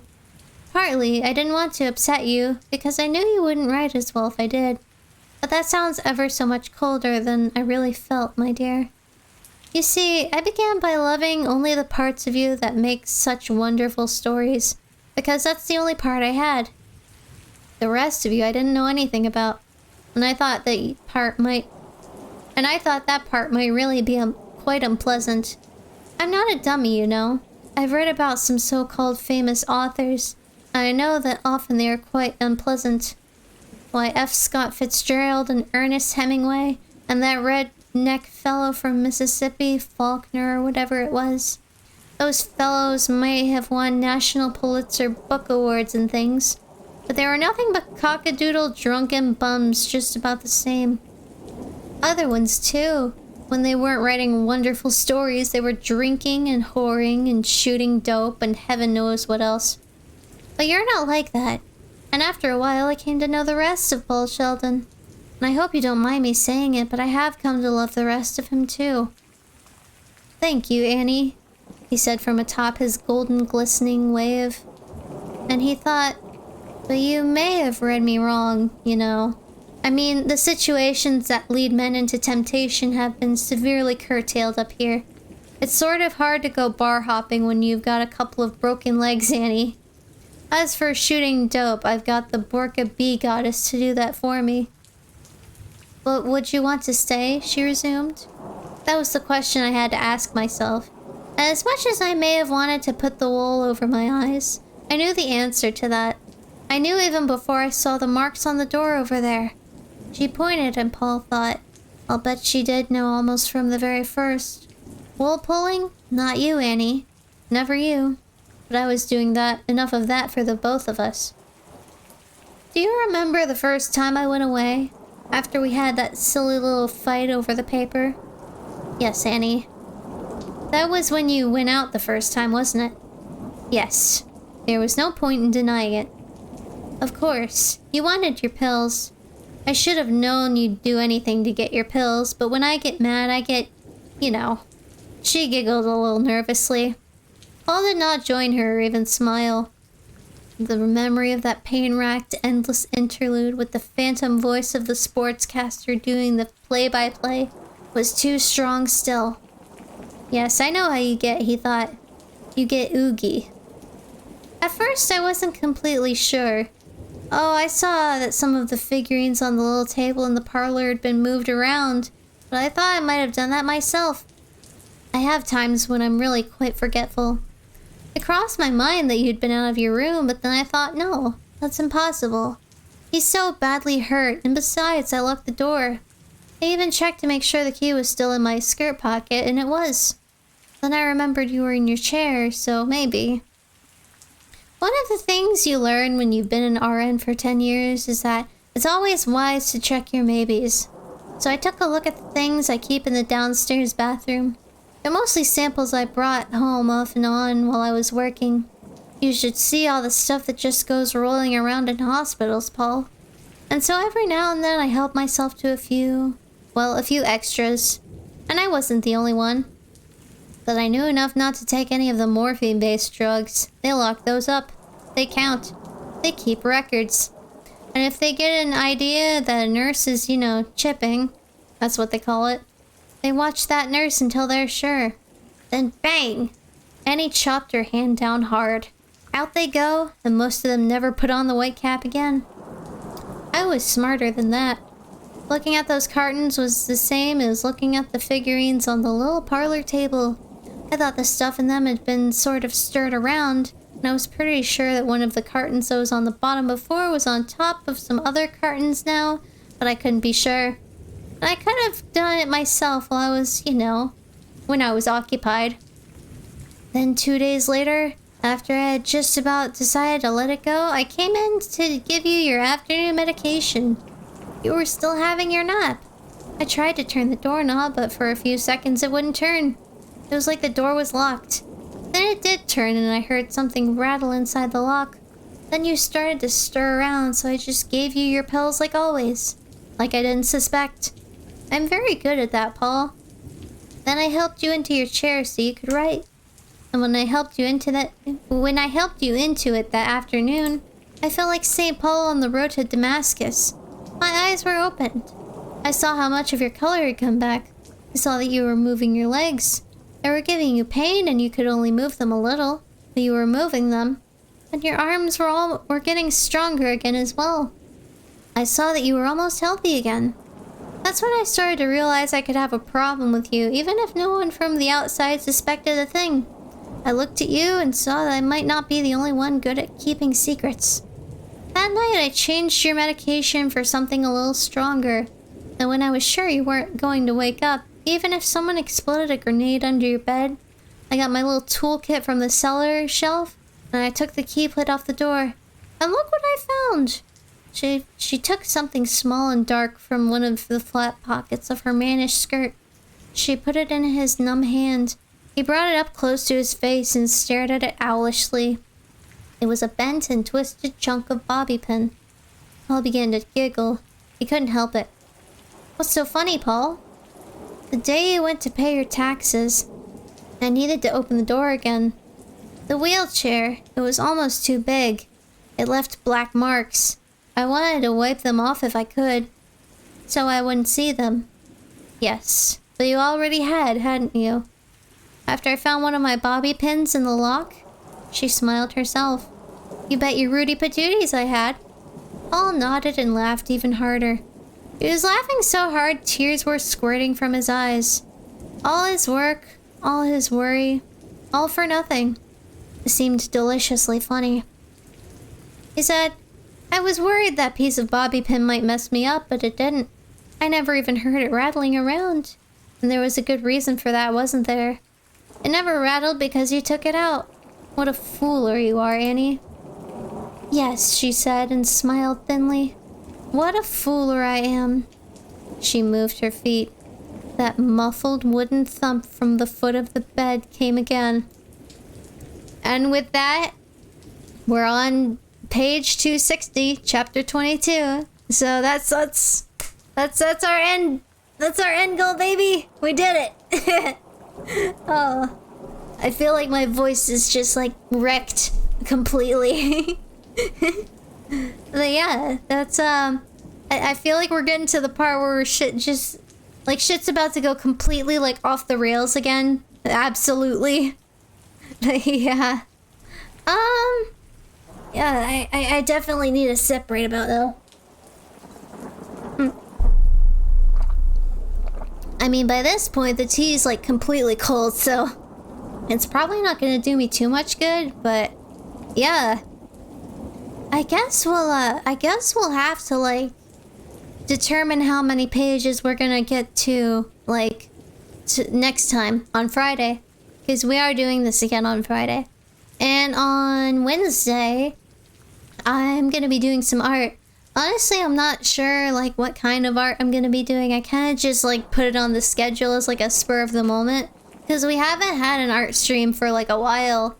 So I felt it was appropriate. So I'm just gonna have to like think of something to work on for that stream.